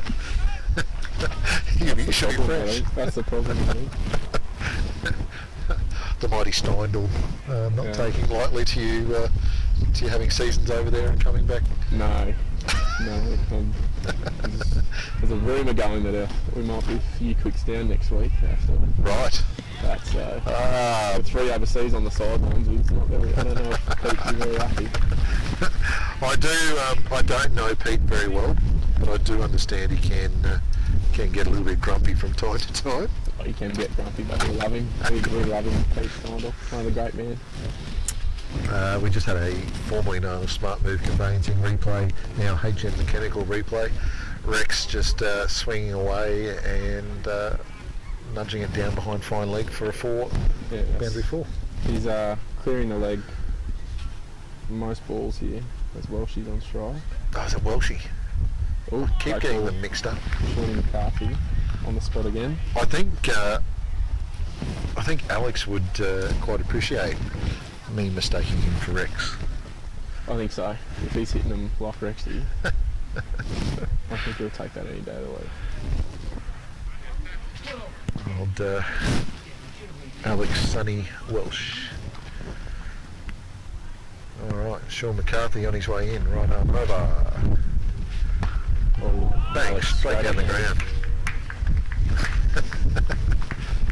Good to I see. I thought a wicket coming, but I'm glad I didn't say that too early. Sort of looked like Shorty was building some pressure there.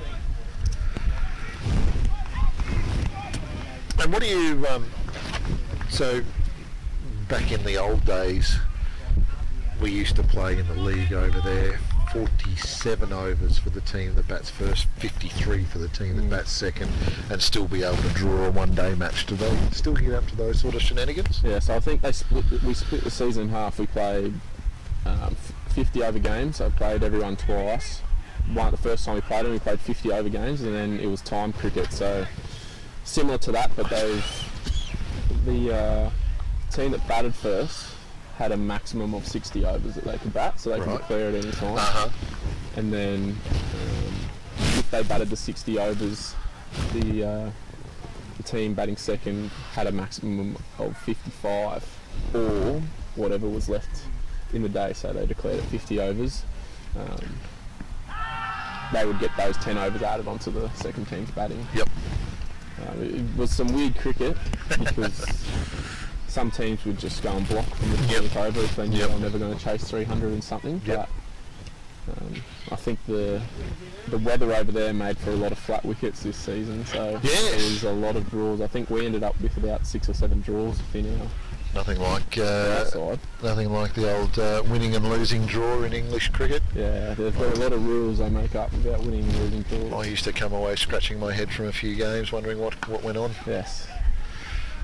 Single there to Sonny Walsh.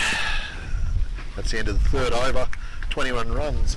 If my memory serves me correct, I do believe that the Worm would be exactly the same for both teams.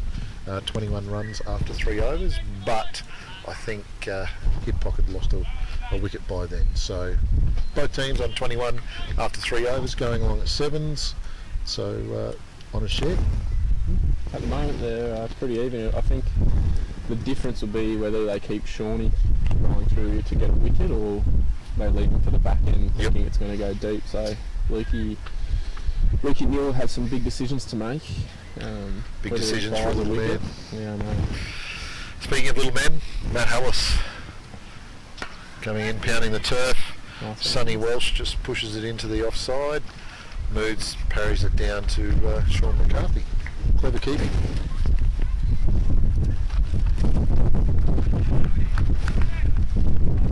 Wonderful being here in the wind tunnel, isn't it? Yes, you picked the coldest part of the west at the moment. Actually, this is slightly better. Barry's moved the combox back within the confines of the tent, so this is slightly better than what it was before. But my gosh, it's goes up and over third man, just placing it down there. Just an update from Bathurst. Safety car.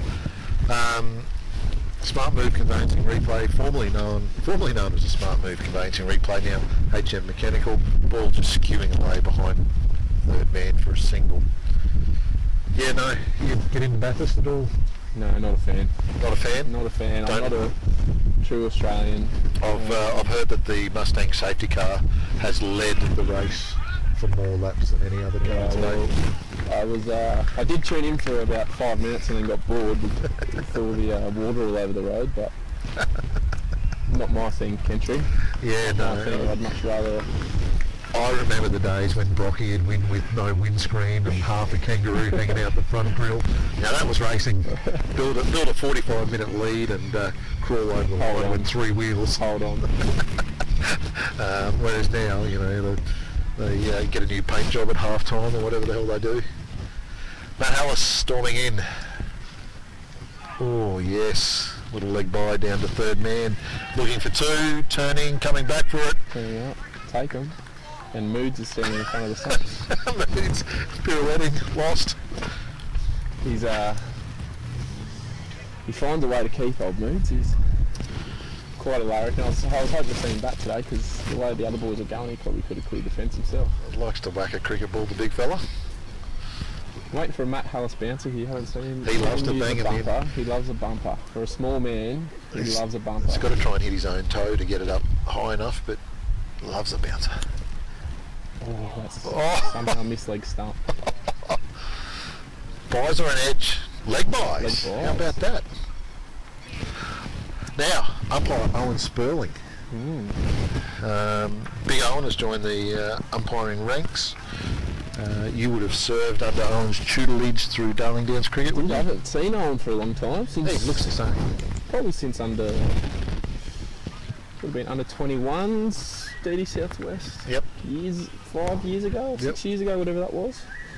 I don't think he does it anymore. He doesn't look after the DD. No.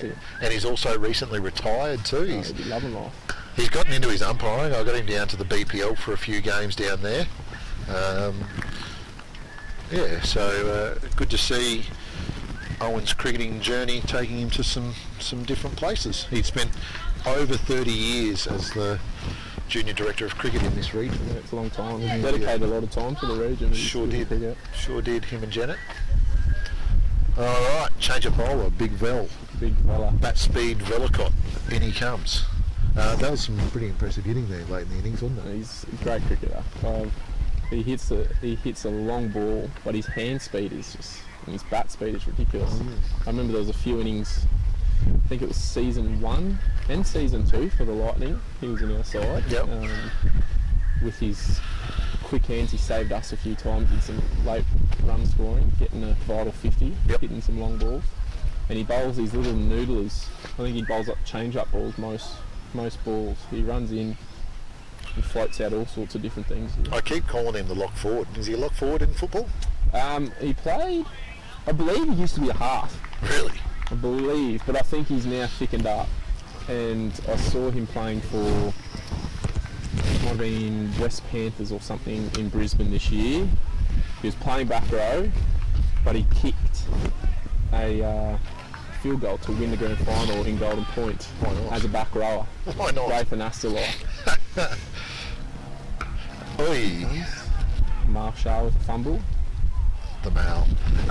Barry, hit us with an around the grounds graphic, please. With the electricity pulsating through the PTV Channel O computer. Around the grounds, here we go. On the other ground, Roscan Knight Riders made 118. In reply, Livewide Lightning 3 for 17. Doing it tough. Or bang, Rex has launched that. Has hit that into the score. Yeah, I think he's beaten Blake Anderson 6. Of the day. It's a monster. Big pull shot. Smart Move Conveyancing, formerly, now HM Mechanical. Cameron doesn't do that justice. Yeah, Yuki couldn't keep up with what that was. That is well and truly out of the ground. You know Toowoomba Grammar, and you know the car park up in between the school and Mills Oval? It just landed in there about now. That would be a 90-metre hit. It's a very big hit. But around the ground, Rochkin Knight Riders 118, Livewide and the Lightning 3 for 17 after 5 overs. I bet you grandfather time Paul Toohey. Here we go. Oh well, Jem Ryan's got 2 for 13 off 3. Grandfather time Paul Toohey. Toohey 1 for 4. 1 for 4 off 2 overs.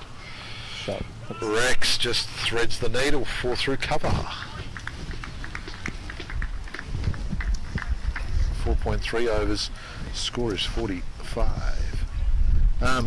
Blazers rolling along quite well here, aren't they? The man that needs to do it, stepping up. Made his way down to the kennel this year as well. Rexy Tooley made his first road debut in a one-day game for us not long ago. How many Toowoomba folk in the kennel these days? Well, you've also obviously got myself and Darcy, got Rexy Tooley. Fry. Joey Fry's there. Did have Bevo until he decided to leave the kennel. And now, to be fair to Bevo, it's more so a logistics operation for him, isn't it? Very much so. He loved his Westies. He loved the kennel. Unfortunately, he can't be there with us anymore. But we'd like to claim Steve McGiffin as an honourable Toowoomba. Yeah, we'll take him. Toowoomba player, so Darling Dingo's rep, Lightning rep. He'll probably move up here one day, I'd say. Oh, you'd be bad not to. I'd probably find a spot for him at Diggers there somewhere. We've got a few. I think there was a couple of weeks ago I saw a few railway shirts in the lower grades too. There might have been a few younger boys. Oh yeah, got the O'Neills over, haven't you? They came over from Redlands. And I believe Cade Martin? Cade Martin. No. One of the son. One of the Martins. Kai Martin. Sorry, not Cade. Kai's playing tabs and doing very well. I think he's got 3 team of the week. Mentions. Got a good coach there. Doing really well. Yep. Okay. Good to see Kai going well down there. Also, young Banjo Senior was he's 13, 14 years making some stuff for West down there as well at one stage. So good to see Toowoomba representing. How many Toowoomba people would you say are playing first or second grade in Brisbane? It'd be 20 plus, I'd say. We've got a strong contingent there. I think you find most clubs at the moment have some sort of representation, playing from the likes of Will Cardy and Jackson. He's over in Ireland at the moment playing. He looks Irish. You got Doran, who's at North, and Sammy Neal, soon to be a dog, I'd hope, once we get that sort of clearance sorted out in North. That'd be great. Interesting there, isn't it? Yeah, so he could be another one at the kennel. So, here's a theoretical question for you. Toowoomba enters a team, or is permitted to enter a team in the Brisbane Premier Grade, first grade and second grade. Would one A. Watterson / D. Murphy be one of the quicks? For us together, would we both be able to play? Well, you'd have to be one person. It's a very hard one to answer, Kentry, I reckon. With all due respect to the Westerners. With all due respect to West. We're very, very fond of the kennel and what they've done for us with our cricket and the coaching and the premierships we've been able to win there. Zach Beveridge has obviously been a topic of discussion because... I think it's been discussed. I don't think it's ever been seriously discussed because we don't actually have the facility to... But Zach and I have talked about this a lot on the way when we used to drive down the train together. Fake teams, who you think we'd be able to get to play? Cardy. Oh, only Neil. We'd probably go 3 Cardys. Neil. Beveridge, Watterson, Murphy. Watterson / Murphy. Plays week 1, I play week 2. There's a lot getting around at the moment, but it's good to see for the region that we're producing so many cricketers that are able to go down and play in Brisbane and do well as well. Maybe pick up a dogged or 2. Yeah, we could see if Brendan wants to give up his South Australia gig. Represent the hill. And should you play for said Toowoomba team, what would you like to be known as? Well, I don't know who's listening from Toowoomba TCI members at the moment, but I was disgusted to see a name that was now branded as the Toowoomba Cricket logo. I think it was, as that's gone through Marshall's hands, for 4? Is it running away for 4? I think so. Oh, some theatrics on the boundary. Coming back to 3, saved it. Good piece of fielding on the boundary. So in Smart Move, formerly Smart Move Conveyancing Replay, now HM Mechanical. Look at that. Ooh. He's flipped it in, great field. Well done, young man. It's interesting you say about the name change, because one of the interesting things, Toowoomba being known in senior cricket as Cavaliers, people were asked, young people especially, what a Cavalier was, and they had no idea. Yeah, right. Oh, that's a shot. That's a great shot.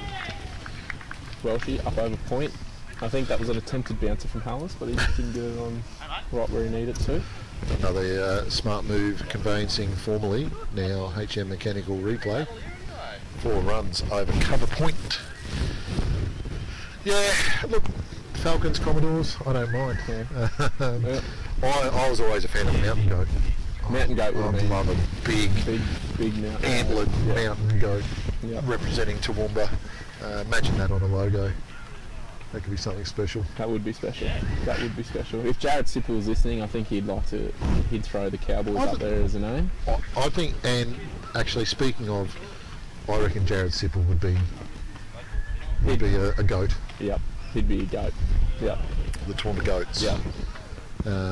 Jared, and we'd probably give honorary life membership to Ash. Yeah. And young Harry would have to probably come play for us too. Gonna have to.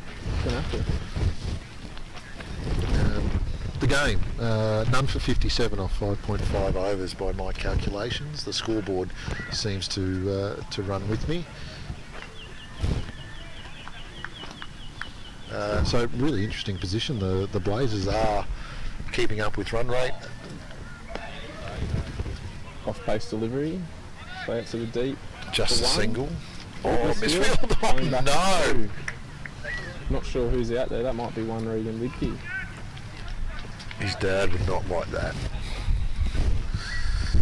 One of the better fielders in the competition, actually. So he's pretty handy with quite alarming. The fielding. Might be a few nerves going through the hip pocket. Sheds. No wicket after 6 overs. Ground Blazers well at the run rate. Belly comes in. The little off Qatar.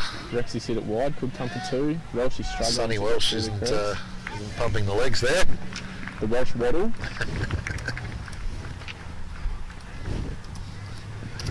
59 off 6.2 overs. 60 off 6.2 overs. Should said Toowoomba Goats with Neil, Sipple. That's 6 runs. That's over his head. Look, I think we should downgrade that to a 4, considering people being clear in the bank. That's not really good enough. I don't actually think it's that small of a hit. It's not. No. Everyone's been saying, I just think so people have been hitting them out of the screws. They're no smaller than any of the other boundaries we've had. Where would you like to see, Toowoomba well, where would you like to see the Goats' home ground? I think everyone would love Heritage Oval to be restored to its fine glory. Oh, bang. Well, she goes bang again. Back-to-back 6s.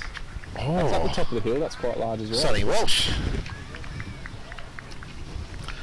Formerly Smart Move Conveyancing Replay, now HM Mechanical Replay. Oh, that's right in the slot from...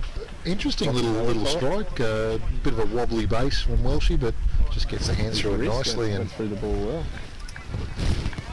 I think, back to your question, Ken, I think most people would love to see Heritage Oval restored to its glory. Is it the right, considering where it is on the range and susceptible to the fog, the mist, is it the right place for it? Probably with a Toowoomba morning, as we saw this morning with the game rained out here and the beautiful day it's turned into, the range can be quite an area where games do get pulled off. St Mary's College would be a great place for a premium ground. I've put the memo into St Mary's College. If they want to rip up the synthetic and let me curate some turf wickets, I'm more than happy. I think at a teacher's pay rate. Yes, at a teacher's pay rate. Oh, Moods. Moods is taking a screamer. Moving like a gazelle. Rockville's getting some upgrades. Yep. Never know. Could be the nice field at Rockville. Nice wicket. It would need to be a Cooch outfield, wouldn't it? We couldn't do Cockery. Yeah. So you're probably looking... Tarfield's Cooch? No, well, the lower one is. Yeah. Where they play the rugby, but it's a really thick Cooch. Yeah. I think if Toowoomba was ever to have a Premier Grade ground, they would need to have a standalone facility. Yes. I don't think you can go dual purpose. No, I think with the commentary box. In Mackay Barry, they've just built a commentary facility. Is that right? $20 million. That's Mackay. It's smaller than Toowoomba. So I'd like to think if we do a commentary box for you, with 30 mil at least. Yeah. I'd reckon. The PTV Channel O Toowoomba commentary box. All right, change of bowling. Hamal Shah coming on to bowl the 8th over. 72 after 7 overs. Hip pocket Rockets need a wicket, don't they? They do. This when Moods has missed another one. To be fair, it is a wide. It is a wide. One of the great DDBBL bowlers from Alshire. Done very well for Lightning in the inaugural year, and for Rob Scan the second year. He's quite up for grabs. I don't think a franchise has been able to hold on to him. On property. The second year that we were with Livewire, we were about to grab him, and Rob Scan stole him from under our noses. It's just that pace is very hard to get away, especially on some early summer Toowoomba wickets. To Andy, look, he's a handy cricketer all round, isn't he? He can slap him with the bat, get you some handy overs, fields quite well, and is a pleasure to have in your team. Oh, isn't he? Happy cricketer. Inside out. Oh. Great effort. Skipper, I think that's me. Yep. Smart Move Conveyancing, formerly, now HM Mechanical replay. There's Luke now. Just see the top hand come completely off the back from Welshie, so you know where his mind is at. He wants full bottom hand through the ball. Looking for that boundary. Shah into Rex. Just takes it down the long on for the single. Now I think on Hamal Shah, Blazers don't have to do anything stupid here. They've got full back, straight field, so he's going to bowl quite straight to the stumps. Straight and flat, I would imagine. He's not going to. So I don't think Welshie or Rex need to take a risk playing cross bat looking for that boundary. They're already above the run rate. I think the PTV Channel O mobile could be in danger if one slides one past the tree. Yes. Low and flat over the side train. Watch Barry go into a conniption. 79 off 7.4 overs. We've got two more overs after this of your finest commentary, Aiden. Where would you like to take our commentary journal? Might throw some predictions at those country. All right. I reckon even after the red hot start by Bremer Blazers, I think Hip Pocket are going to win. It's going to go down to the last over, and Toowoomba's finest Sean McCarthy is going to pull them through into a semi-final next week. Right. I know they've got off to a good start. Look at the lineup today without Doolan, Beveridge carrying a shoulder injury. That'll impact upon his long game. Yes, so I don't know if his blockathon is getting through today. But who knows, Rexy might keep going and Welshie might keep going, but my prediction is I think Hip Pocket might get a wicket here soon and start a little bit of a rumble and take it deep into the last over and Sean McCarthy will step up again. Wow, in-depth prediction. Yeah, just feel it happening. Who we got bowling? Bit of an unknown for myself. We'll consult our friends in the scoring box next to us. Who we got bowling, gentlemen? Charlie Hodgson, the import. Where is the import from? Do we know, Kentry? Laidley. Big import. Somewhere in England, obviously. Some ding. Don't bowl there, Charlie. Alright, that's an interesting start for Charlie. 8 for 86. 8 overs, 86 runs. No wickets down. Alright, 100 to get.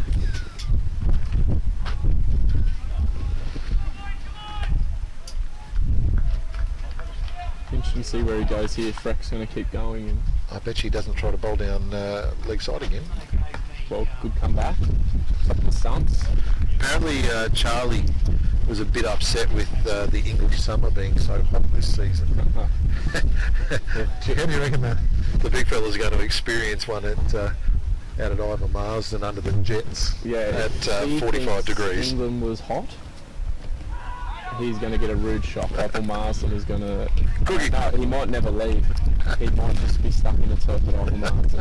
It just melts in. It just melts into the tarmac.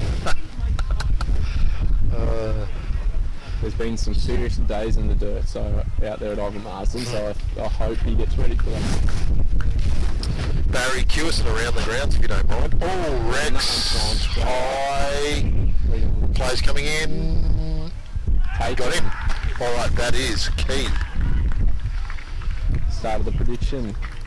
Smart Move Conveyancing, formerly, now HM Mechanical.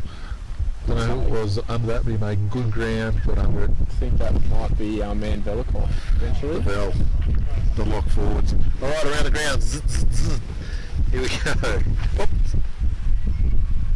Rob Scan made 118. Livewide Lightning 5 for 32. And that looks like a Darcy Murphy promotion to number 6. I thought I'd never see the day. Well, we got 3 batters in at the moment. One of them's out. The hamsters at my cricket are struggling. So Tom Sipple's not out on 10, Darcy Murphy's not out on 6, and Benny Brochery on 1. This would be Darcy Murphy's crown and glory. If Darcy Murphy pulls them out of a hole, then he's out. I've just been informed he's out. That's why Darcy Murphy never bat 6. If Murphy, you do watch this get back and listen to a replay, I can't believe you're batting 6 at the moment. Captain's pick. Captain's pick. Doesn't bowl, bat 6. But back to our game, Kentry. My prediction starting to unfold. Rexy Tooley didn't have to, and well, she didn't have to take a risk there. None for 86, 8 overs in, well above the run rate. So who got out? Rexy Tooley. Rexy's out, yes. Leaving Big Arms Welsh So and Blocker Beveridge. Yes, Blocker Roach, Beveridge. Oh, we shouldn't be so mean. No, he's already worried about the shoulder, trying to get it loosened up. In comes Charlie. Oh! Sliding down leg by the look. Well, Stimson knows that that's not out.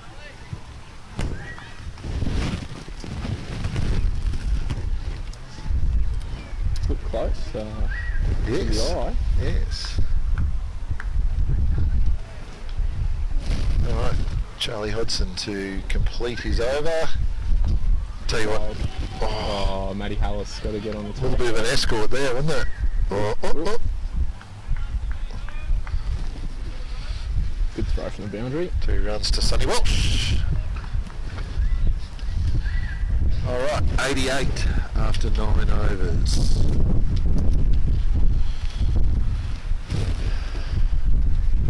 This is a critical junction here, isn't it? You know, if they can't keep the run rate ticking over, that's going to add scoreboard pressure. I think it's a big moment for the Rockets in the next 3 overs. Probably look to get to the 12th over if they can take a few dots through that time period and put some pressure back on them.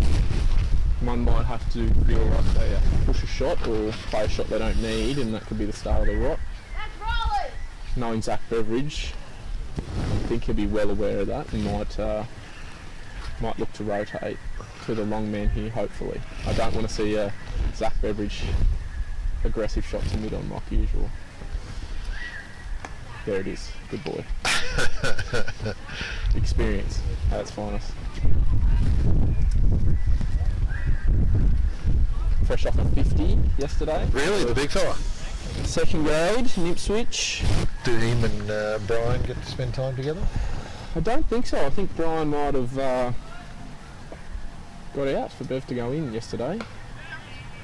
Brian did batter for a fair while, as usual, facing a lot of balls. And I think Zach saw him to victory. Steer the ship home. Yep. Looking to do the same today. Full bowled.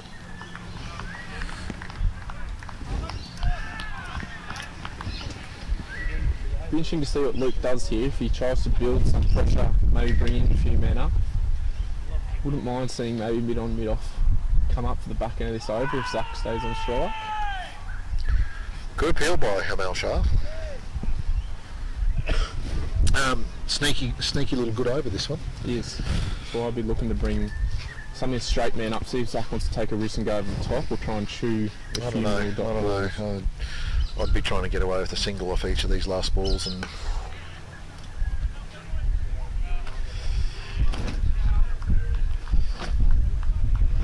bit of a half pull shot. yes. Yeah. That one just snuck through a little bit quicker than Zach anticipated. Was that Zach or Sonny Walsh? That was Zach. Zach's now got the maroon helmet, so should be able to tell. I can't see which one's maroon, which one's not. Aidan Watterson, what a rare pleasure it was to share Combox duties with you. No, thank you very much, Country. Pleasure as always. If you're around for the semi and grand finals, it'd be great to see you again. Aidan Watterson, ladies and gentlemen, one of Toowoomba's finest, especially when we've got him on the park. Thank you, mate. All right.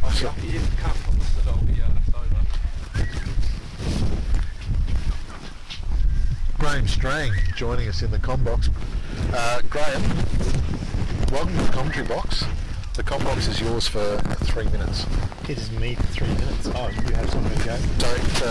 Don't let there be dead time in the Combox. Barry hates it. I know, and I've even had a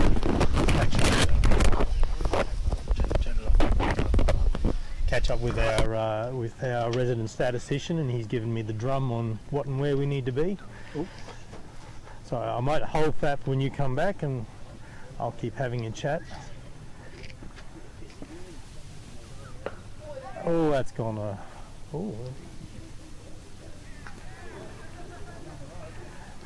Caught on the rope. That was a great catch on the boundary. Sorry, I've got one. A great catch on the boundary by him. Shah.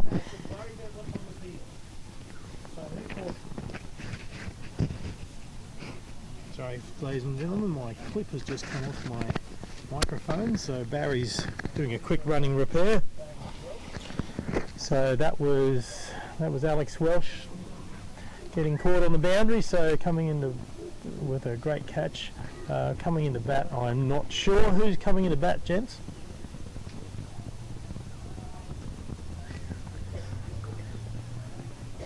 As you can see with the replay, he was just right on the boundary edge there, nearly stood on the rope, but just kept himself a couple of inches in, and a couple of wickets that we needed at this stage, wasn't it, Barry? Yes. So who's coming into bat, gentlemen? Kyle Tonkin coming into bat. Those couple of wickets, and the run rate has slowed just a little bit, which has been very favourable for the Rockets.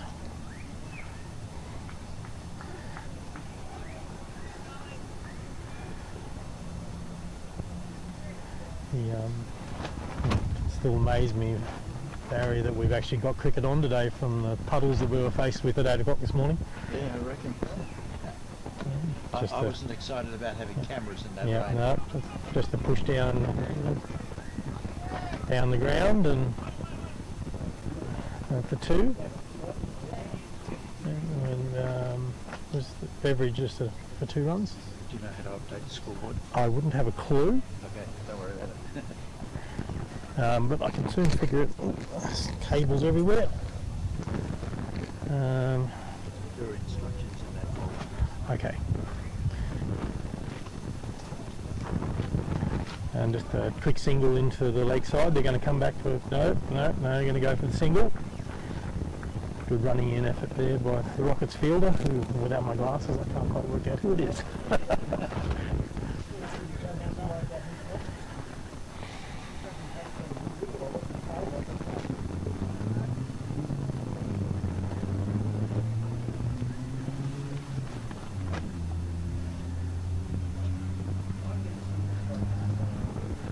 Oh, safest shot in cricket with the old inside edge for 4.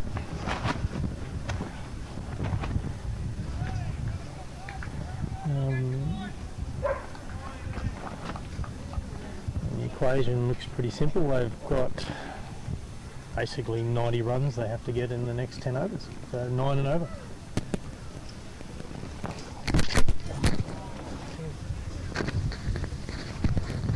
Ron, I kicked my clip off again. Sitting on my foot. And welcome back to Master Kent. There's one down to. All right, back on it, Graham. So absolutely. 2 for 99. 2 for 99. So obviously, while I've been gone, you just decided not to look after the the scoreboard? Just let that slide? We quickly discussed it, and I hadn't touched it, and I wasn't quite sure what to do, and there was stuff happening. I actually tipped that Blake Anderson would bowl. So where do you think you're at here, Graham? 2 for 99, your opposition, chasing 185. So they need another 87 runs to win off nine or so overs. You're in front, you're behind, on par? On par. I think it'll happen to Mr. Beveridge, to be honest. Right. He goes large. But one of his good mates, Aidan Watterson, was just in Combox and had no faith in him going large at all. Oh, really? And considering you've got Cole Tonkin, who last game whacked 90 off 30 balls, isn't he the danger? Probably more than likely. I actually probably hadn't looked at the score and seen he'd done that. He went absolutely ballistic a few weeks ago.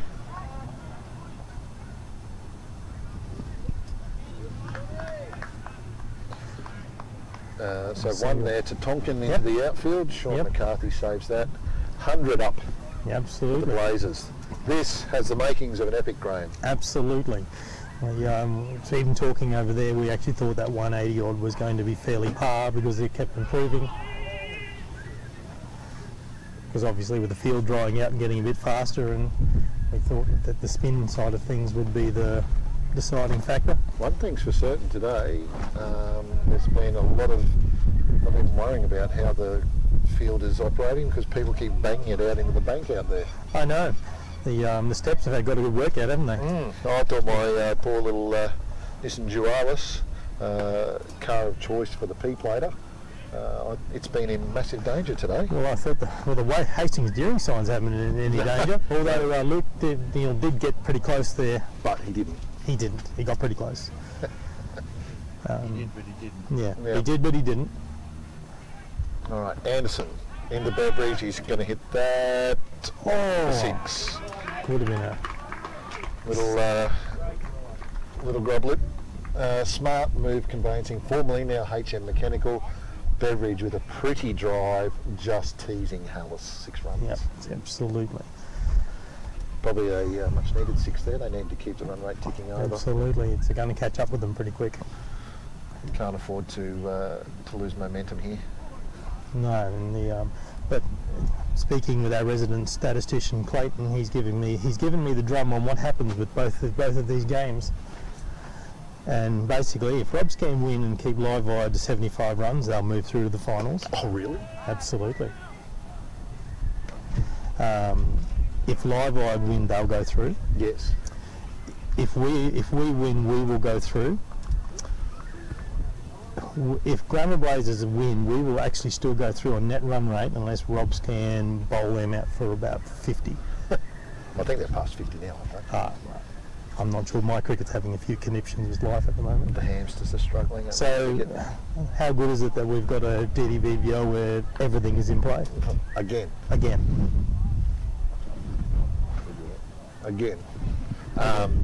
Yeah, it does it every year, doesn't it?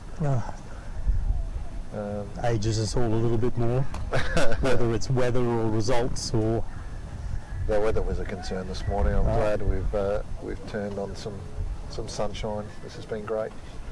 Well, Graham, Lockie Velicott starting the 13th over. Graham, I'm going to leave you in the more than capable and caring hands of Tony Anderson. Should you need any cosmetic surgery done, Tony's here to help. Sounds like a plan.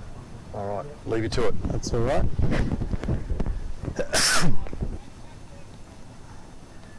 Tone. Cool. Velicott coming in the bowl. Just temperature. Yeah, close. We're not all quite frozen, but it was a...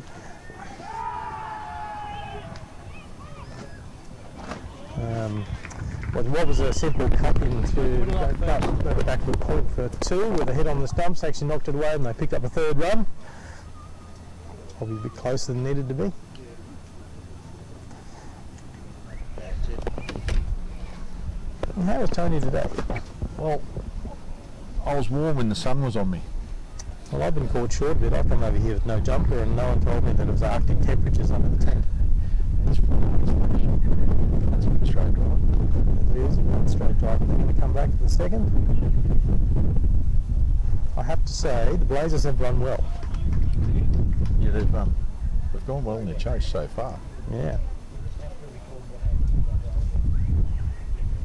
So 115. Yep. We're at 2 down. This is And we're obviously in the 12th over. You need to click on refresh on that. Click on update. wide ball by Velocrop. Extras are a premium, I think. We don't need to be giving away anything. When you say, sorry, Barry, the update. Click on update. It's still on 109. We're going to go down the bottom and click on the update button. Yeah. I mean, to be honest, I'd be quite happy. The update button, Barry, is where... We're just having a bit of a technical... I mean, I'm quite happy to keep it at 109.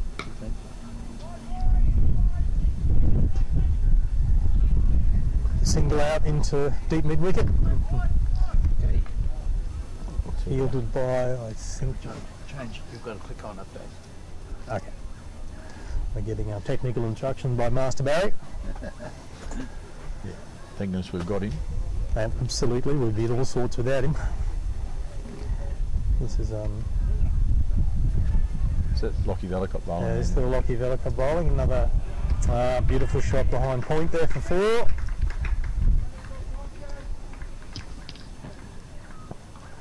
Seems to. It's a great shot. It was a beautiful. Most of the bat there. Is that Jack Beveridge? Is it? No, I thought that was Tompkin, wasn't it? Unfortunately, my eyes are at home. No, I'd say it looks Cole's on strike, so I'd say it was him.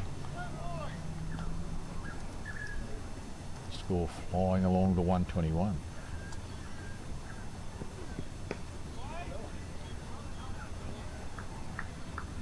Every dot ball is gold at the moment. So we've got 2 for 121, and that is the 13th over. And that is 13th over done. 2 for 121. So 65 runs in 7 overs. So still hovering around that 9 to 10 and over, which is what the Rockets went at, and these guys have held at. They've done well to actually maintain it. It's a pretty decent run chase at 10 and over. Absolutely. That's where I think the spin side of things is probably, for both sides, it was pretty valuable. Blakey continuing here. Nice shot for just the one. Nice one. Nice bit of fielding there by our resident nice man, Mr. McCarthy.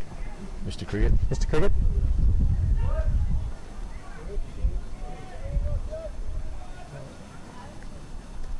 The pace has gone well today, right onto the steps. Oh, that's gone all the way. That has gone very much all the way. Full tosses aren't going to get us very far. No. So we've got smart move conveyance and replay is showing the ball disappearing over mid-on. At some rate.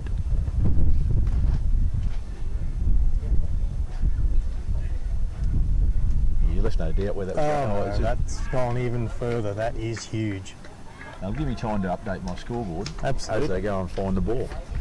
Yes, I think we could almost send out for a coffee, and by the time they come back with actually, while they're down there getting the ball, they can get us a coffee. Yeah, that's some clean hitting. Absolutely. Tompkins showed that at Highfields in recent weeks too. I didn't actually realise he'd gone that berserk, but I'm seeing evidence of that. I'll rephrase my comment to Kent that he's probably the danger man. Well, you certainly had a day out, and I suppose you play the game long enough, sooner or later the stars line up. Absolutely. He had that sort of a day. And good luck to him, because it does take skill to be able to hit a ball as cleanly as he did for as consistently as he did. Still amazes me how much cricket bats have changed in the last 20 years. Oh, no, there's no doubt about it, isn't there?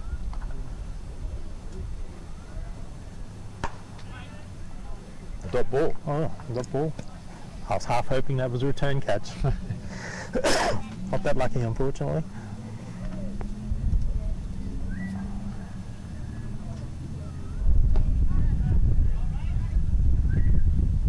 I mean, you look at the damage that Richards and co did with those sticks. Can you imagine him running around one of these things out here? Yes, it'd be a sight to behold. I was trying to explain it to my kids the other day about what we grew up with, and even the simple size of them. Just single out into the Longhornish field, and that's the end of the over. So that takes us to 2 for 136. 14. So 50 runs off 36 balls. Was that right? I heard over my shoulder. Excellent. So going back to McCarthy, which is probably a fairly smart idea. Yeah, no, Shawnee's proven over the years he's a bit of a go-to man when you need him in these sort of situations. He's done the job. I was sitting there, Brandon Walker in our tent the other day, who was playing for us, but he was playing for the Livewide in that final at Dingo down at Gatton, and he said that was one of the best overs he's ever faced. He couldn't hit a thing. He's got a lot of control. Just a smart cricketer. Calm. His last year with Schaefer Shield for us, he basically won us the game against the Gold Coast, which assured us the Schaefer Shield for, I think, second or third year. And here he is making and a there we go, instantly wicket to McCarthy. That was move conveyance in replay. All show us this. Yep. And was that Beveridge? Is that Beveridge? Just playing it one outside the stump. Lovely catch by Moody. I have to say, we needed that. I should say, without having my Gus Gould hat on. I'll try and be as impartial as I can. You're allowed to be. You're allowed to be completely impartial. It's hard when you've got a stake out there growing, but it's good cricket. You just got to admire, as I said, the ability of Sean McCarthy to come in and do that for his team, regardless who's he playing for. Oh, he's just calm. It's amazing playing cricket with and against guys like how they can just steady everything down. It's all right. I'll get it done. Sam Neill's starting to fall into that echelon a little bit now too, the way his cricket's moving. Absolutely. Bat and ball, but not that they're both Westies. I'll slip that in. Now, the new batsman. New batsman number 20. Gentlemen, the new batsman is, because my cricket's still being a bit silly, Rusty.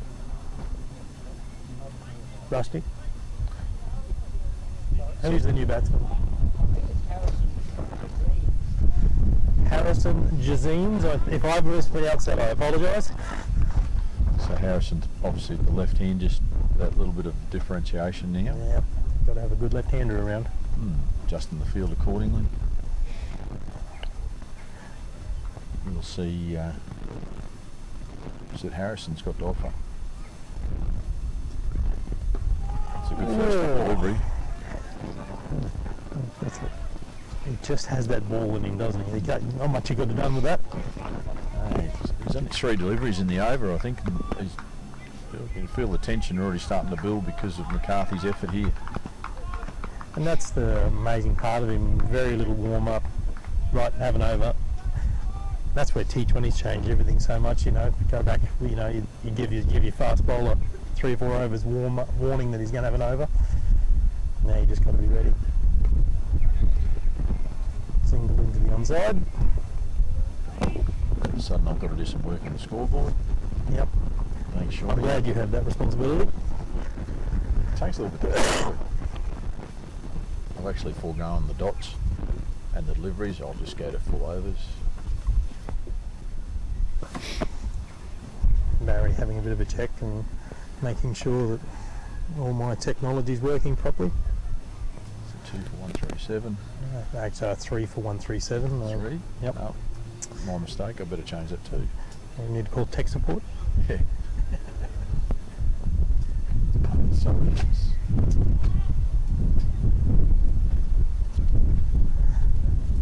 just the single.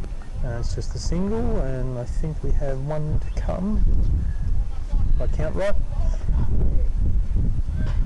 It's amazing what a wicket and a good over is. All of a sudden, there's lots of bouncing feet around out there, and a bit more chat. And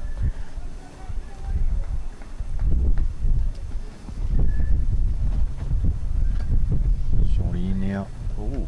ooh, that's probably my fault. Sure, I have to apologise. I was talking you up so much. The commentator's curse. Yeah, although left-hand is apparently a fast bowler's curse.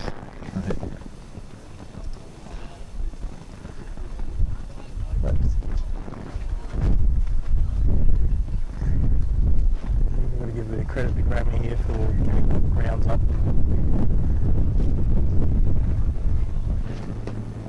Yeah, just a bit disappointed Grammar didn't turn the heat up in here. No, you would have thought that they would have looked after the commentators better. Yeah.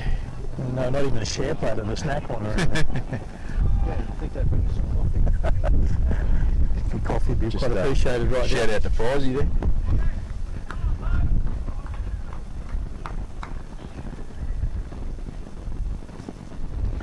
This over seemed to take a while too. Shawnee picked up on throw with his left hand. That's the over, and what a very good over that was. 139, 3 for 139. That's, and I've got that as 15. Yep, 5 overs to go. What I love about T20 cricket now, it's they're it's battles within battles. So they need 47 off the last 5. Hello. Our little Energizer bunny. Yeah. Never stops fidgeting. Yeah. Between I branded him and Harry Dillon as two of the happiest cricketers you could ever see. He doesn't even care if he's losing. He's playing cricket. He's happy. He's just happy. Although I did ask him, he's got all blank. He's got a blank bat, so he's looking for a sponsor if anyone wants to jump in and give him a hand.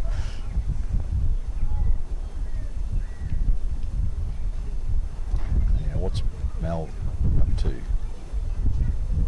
Mel's fairly flattened into the pitch. Just falling short. That's all right. Quite lucky there because Shawnee Mccarthy was on the prowl. He's quite a good outfielder too. Well, that probably means he's going to shell a catch now. But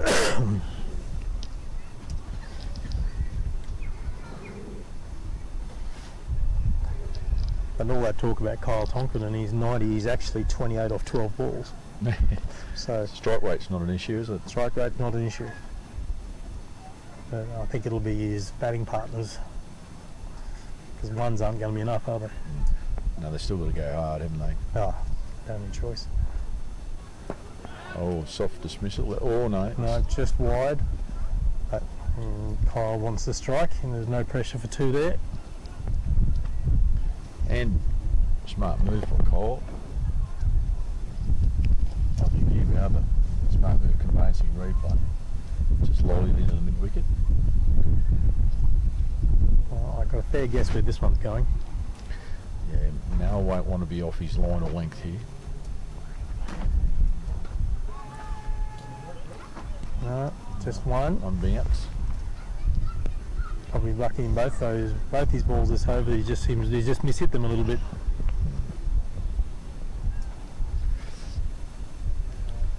Yeah, no, if he just gets in his wheelhouse, it'll go. It is not getting any warmer here, is it? No. No. Just remind me what time of year it is again. Oh, I thought we were playing winter cricket. So that's missed everything. Missed everything. Keeper, batsman. So a couple of byes. Score moves along to 144. I need to warm my fingers up so the keyboard. At least you've got a jumper on. Oh.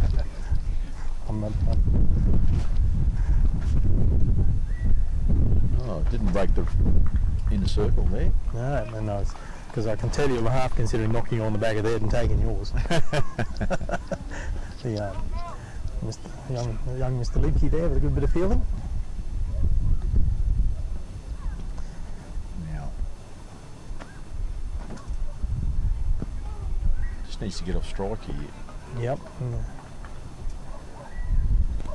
Wasn't a bad over in the end by Mal. No.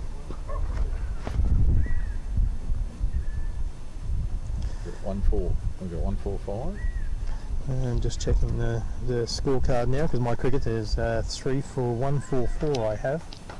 Oh, they've got 3 for 145. So we've got 16 overs gone, 145, 3 for 145. So Grammar in a position to launch if they need to. They've got some wickets in hand. Looks like they're going to bowl Sean out, so interesting. Luke hasn't bowled himself today. Yeah, has there been discussions about Lukey's role with the ball? Look, I've really stayed out of a lot of that because my feeling, being a team owner, that I'm the team owner, I would stay out of tactics and things because that's what I have a coach and a captain for. Yep. I feel like I'd make a bigger mess if I try and weigh in. Yeah, sometimes I suppose there's a lot of confusion around if there's a lot of directing. And first ball of the oval again. That man. Sean McCarthy. The score's been corrected over there. I see 144. 144. And, replay, bang, bottom of middle stump. And that is a crucial wicket. That is a crucial wicket. You would think that would almost be game. Almost. Yeah, it's a funny game and I'm not going to call it. There's a bit of pressure on the incoming batsman now. Obviously to continue at the pace, they need to chase this total down. So I think, unfortunately for the Grammar Blazers, that loss of Kyle, given his form of late, is a bit of a blow.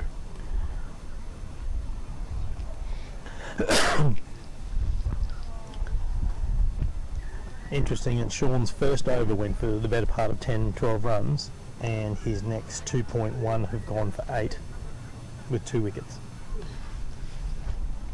Yes, impact player. Yep.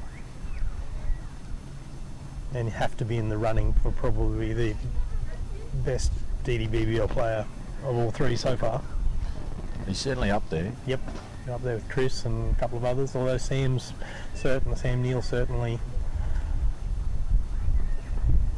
Oh, another good work. Look at that. Disappointed, Shawnee. Absolutely, that should have been knocked on the top of off. Well, I'm glad I'm not facing him, to be honest. Quite comfortable up there freezing to death. Yeah, we're only saying it's very similar to the first round at Captain Cook. And here we are a month later and it's about the same temperature. Ugh.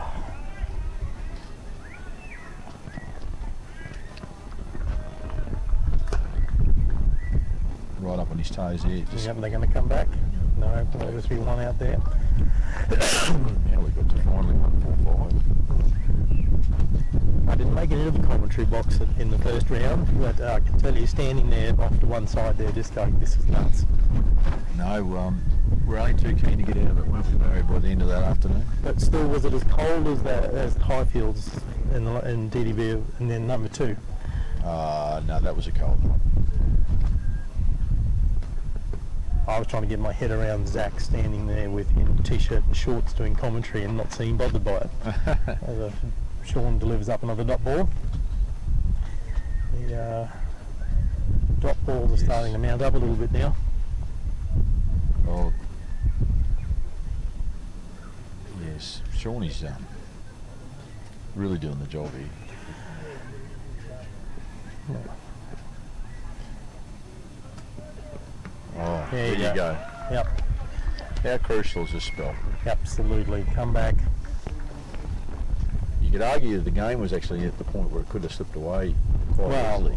I can tell you, when I was sitting up there waiting for my turn in the commentary position, I was becoming less and less confident by the over.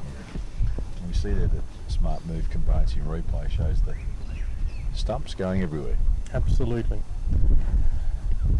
And batsman having to go because the run rate's climbing. Pressure, middle stump. Middle stump.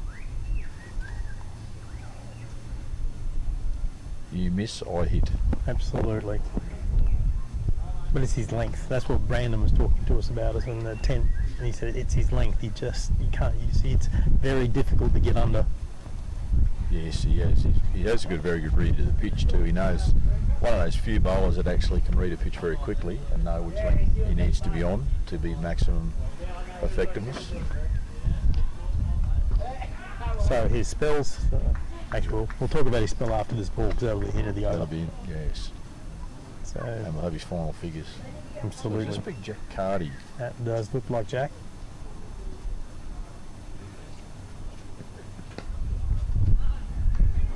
Oh no, there's a bit of confusion. Oh, direct hit even. That was that could have been absolutely fatal. Interesting with Jack, we were talking about hundreds and things in the DDBBL comp. So that was Jack who got the 100 a couple of years ago, wasn't it? No, that was different Jack. Yeah, different Jack. Ah. So waiting for my cricket to do its thing. So Sean has finished 4 overs, 3 wickets for 21 runs, but what you've got to bear in mind in this is that his first over went for 12, so he's bowled 3 overs for 3 wickets for 9 runs, and changed the complexion of the game. Yes, it speaks for itself, doesn't it? Yep. Sean the skipper? No, Luke Neal's our skipper this year. Sean Neal stepped away from it. Sean, who's cutting back his cricket these days. And Al Char to continue and dot ball. And he didn't appeal for that one. Likes to get in the game, Mel. I do love his appeals. But it's you get another dot ball.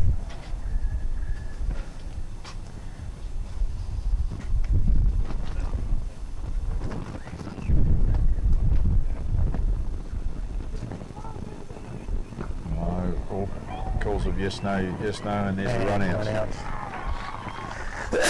Scoreboard pressure, my friend. Smart move to race and replay will show the little bit indecision here, unfortunately. General throw by Cameron Moody, and Neil did the rest of the work, and it was that which we're just looking at with 3 overs to go and needing 40 odd. Indeed.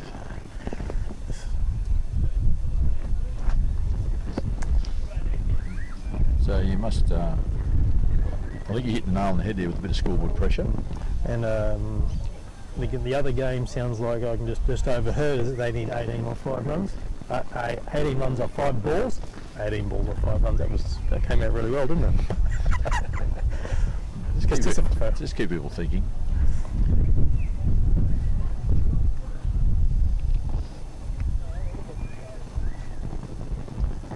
Wondering who's going to continue from the far end. Now Shawnee's done his spell. Well, while they are getting organised, do you want to do a quick round the grounds? Around the grounds? So around the grounds, which is the other game, which is the Rob Scan versus the Livewide Lightning. Let's wait for this ball. Bowled. I'll read it Hamil. I will finish my around the grounds that Livewide... Smart move conveys. Replay shows, sorry Graham. That's right. Too much happening. Everything's happening, isn't it? Yeah. Well, last heard that Livewide were 9 for 100 and they needed 18 runs off 5 balls. So that's turned into an interesting game over there as well. I thought they weren't even going to get close. And, this game. I think Clayton's visually beavering with his algorithms, working out who's going to go. I couldn't spend 5 minutes inside his head. I love watching him calculate, but I'll let him calculate. No, he's a special man when it comes to doing that. Our mathematics. My son Aiden's the same. He loves his mathematics.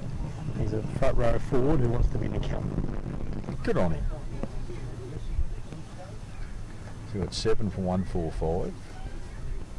Morgan Galvin walking out to the crease. Now Morgan, for those of you that were watching earlier, pulled up mid-over with a hamstring complaint, and he's gingerly approaching the crease. So I think Morgan, unfortunately, may have some dramas here running between wickets. So one would suspect that he is probably left with no option but to go big. Which is often dangerous. Who was the West Indies opener? Was it Haynes, who on one leg? No one wanted to play him when he was injured. No. Not that I'm saying they're in the same calibre. Yes, special cricketers though, aren't they? Yeah. It's like some of those guys when they turn up hungover and play, you're like, oh no. Play the house down. So dot ball first up. Yep. So we've got still no change to the score. 7-1-4-5.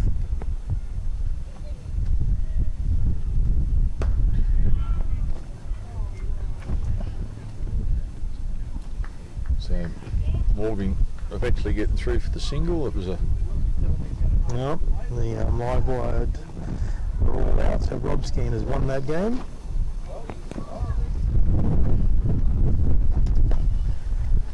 So Cramer Blazers need 146. 146. The animated Mel Shah. Absolutely. So that's the end of the over. 146. So with 2 overs to go. It's 18 overs gone, 146. And the handbrake well and truly pulled on. Absolutely. So they need 40. They need 20 runs and over. So in the context of the chase, how important was that over from one Sean McCarthy? You just can't quite put words on it. And the strange part is we all sort of now expect him to do it, and he keeps doing it. So is that Lachlan Valley, I believe, from the far end? Look, I'm going to believe you.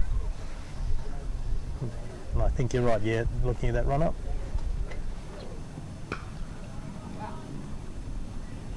Just a single now. Yep, and the way he's walking, he is definitely not well. Oh, obviously Morgan with age on his side, hopefully repairs quickly. Hammies are a bit of a niggling injury for a bowler, particularly early in the season. Because they never get quite right, do they? Got ball.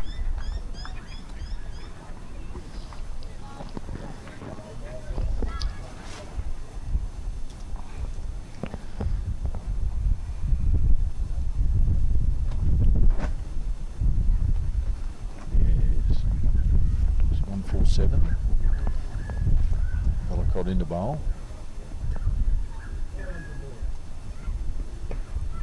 Toe in. Another dot ball.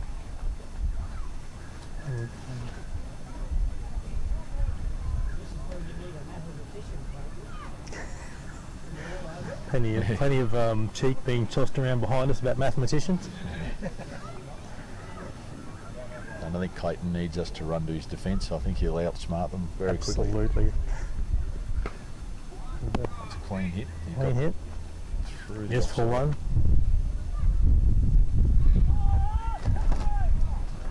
Oh, Mal. Go, Mal. Worth a shout there at the square. According to Mal, I think that might be a bit closer than he thought. Well, but without the benefit of a replay. Yeah, from that angle would have been handy. So Barry, where's your extra cameras? Oh, there. Hit straight. We normally have 3 cameras running, but because of the wind, they can't put it out. Nah, just having a gentle laugh with you, Barry. Yeah. Unfortunately, So 149. 149. We're into the best part of the game now. And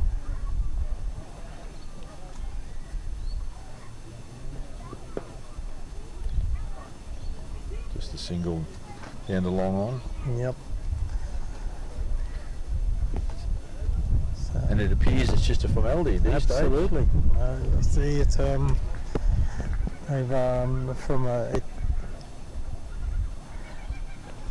there was I mean, the first 10 overs. Well, I mean, for both teams, the first 10 overs was helter skelter, and just we were probably a bit lucky with the back end of Lockie Villacott.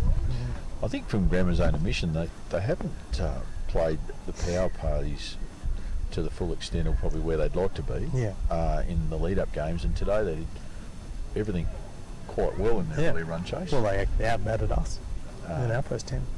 Our first 5, I should say.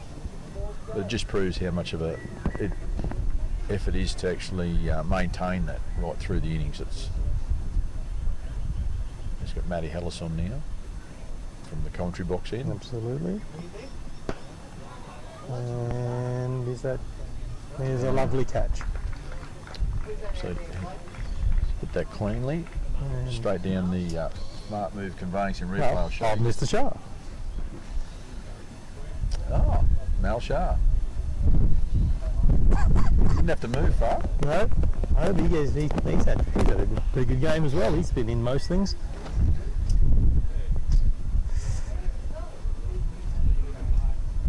I am absolutely freezing.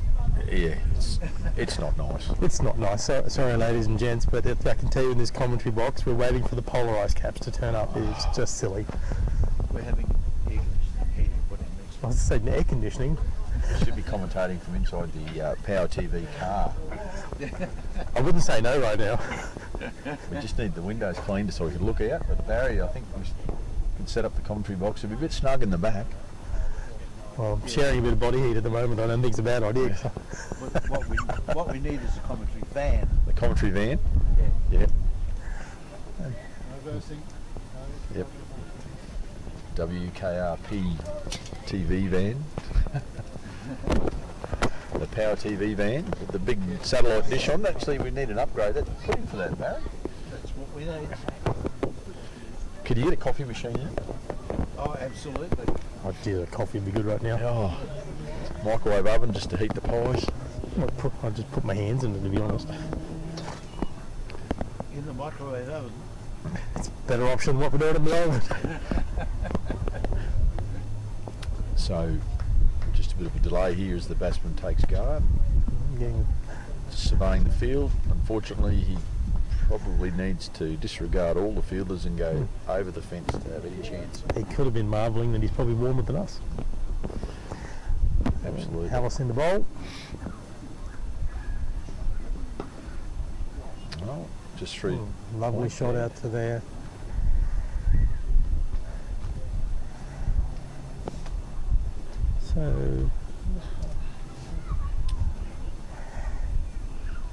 So Kent Remus doing around the ground himself. Absolutely. It's not good, Remo. As a bowler, I thought he would have picked that earlier than that. Absolutely, the commissioner. Yes. Who prides himself on. Yep. Yes, in the laws of cricket. Now here's a quick dash to get away. Scurry around the corner. Feeling as though he's probably got to get his steps up, has he? Today he's a bit of a step up, Remo. Yep. He loves a good conversation and random bits of information. Oh, unbelievable. Any of the commentary I've done with him, he trots out something that I've got to just go, I flounder trying to find a. His quotable quote today was Missy Higgins doing a lot of singing from Empire Theatre, and that's out. And that. Shawnee McCarthy takes the catch. And that is game. Game, set and match. Yep, that's right. Smart move, conveyance and replay will show you. Clean hit. Yep. Shawnee McCarthy hardly moving. Yep. While that does look like a big win for us, I wouldn't say that was an easy win. It was right in the balance up to about the 13th over. Yeah, no, look. Could have gone either way for a large part of the game. Sean McCarthy being the difference. The hip pocket Rockets come out with the goods. Yep. So that would safely see you, I think, through to the next round, Graham. Absolutely. So finals, here we come. Finals, which is good. Being the defending champs, it's always good to be in the mix. Yeah. No, look, we'll see what happens in the other game. Obviously, we're going to now work out whether you're playing and who we're playing. And Rob Scan or Livewide. Well, if I remember what he told me. Yes, Barry? Just wind it up. Thank the viewers. Well, there'll be an update come out on who's playing what, where and how, but now we have to thank the viewers and thank you all very much for listening in and watching. Yes, on behalf of PTV Channel 0 and Power FM, thank you, Mary, and our sponsors, HM Mechanical, Ada Care, Livewide Lightning and Smart Move Conveyancing. We're about to sign off. Absolutely. I'm getting warmer. I'm going to go find some sun. Thank you very much. Thank you. Thank you.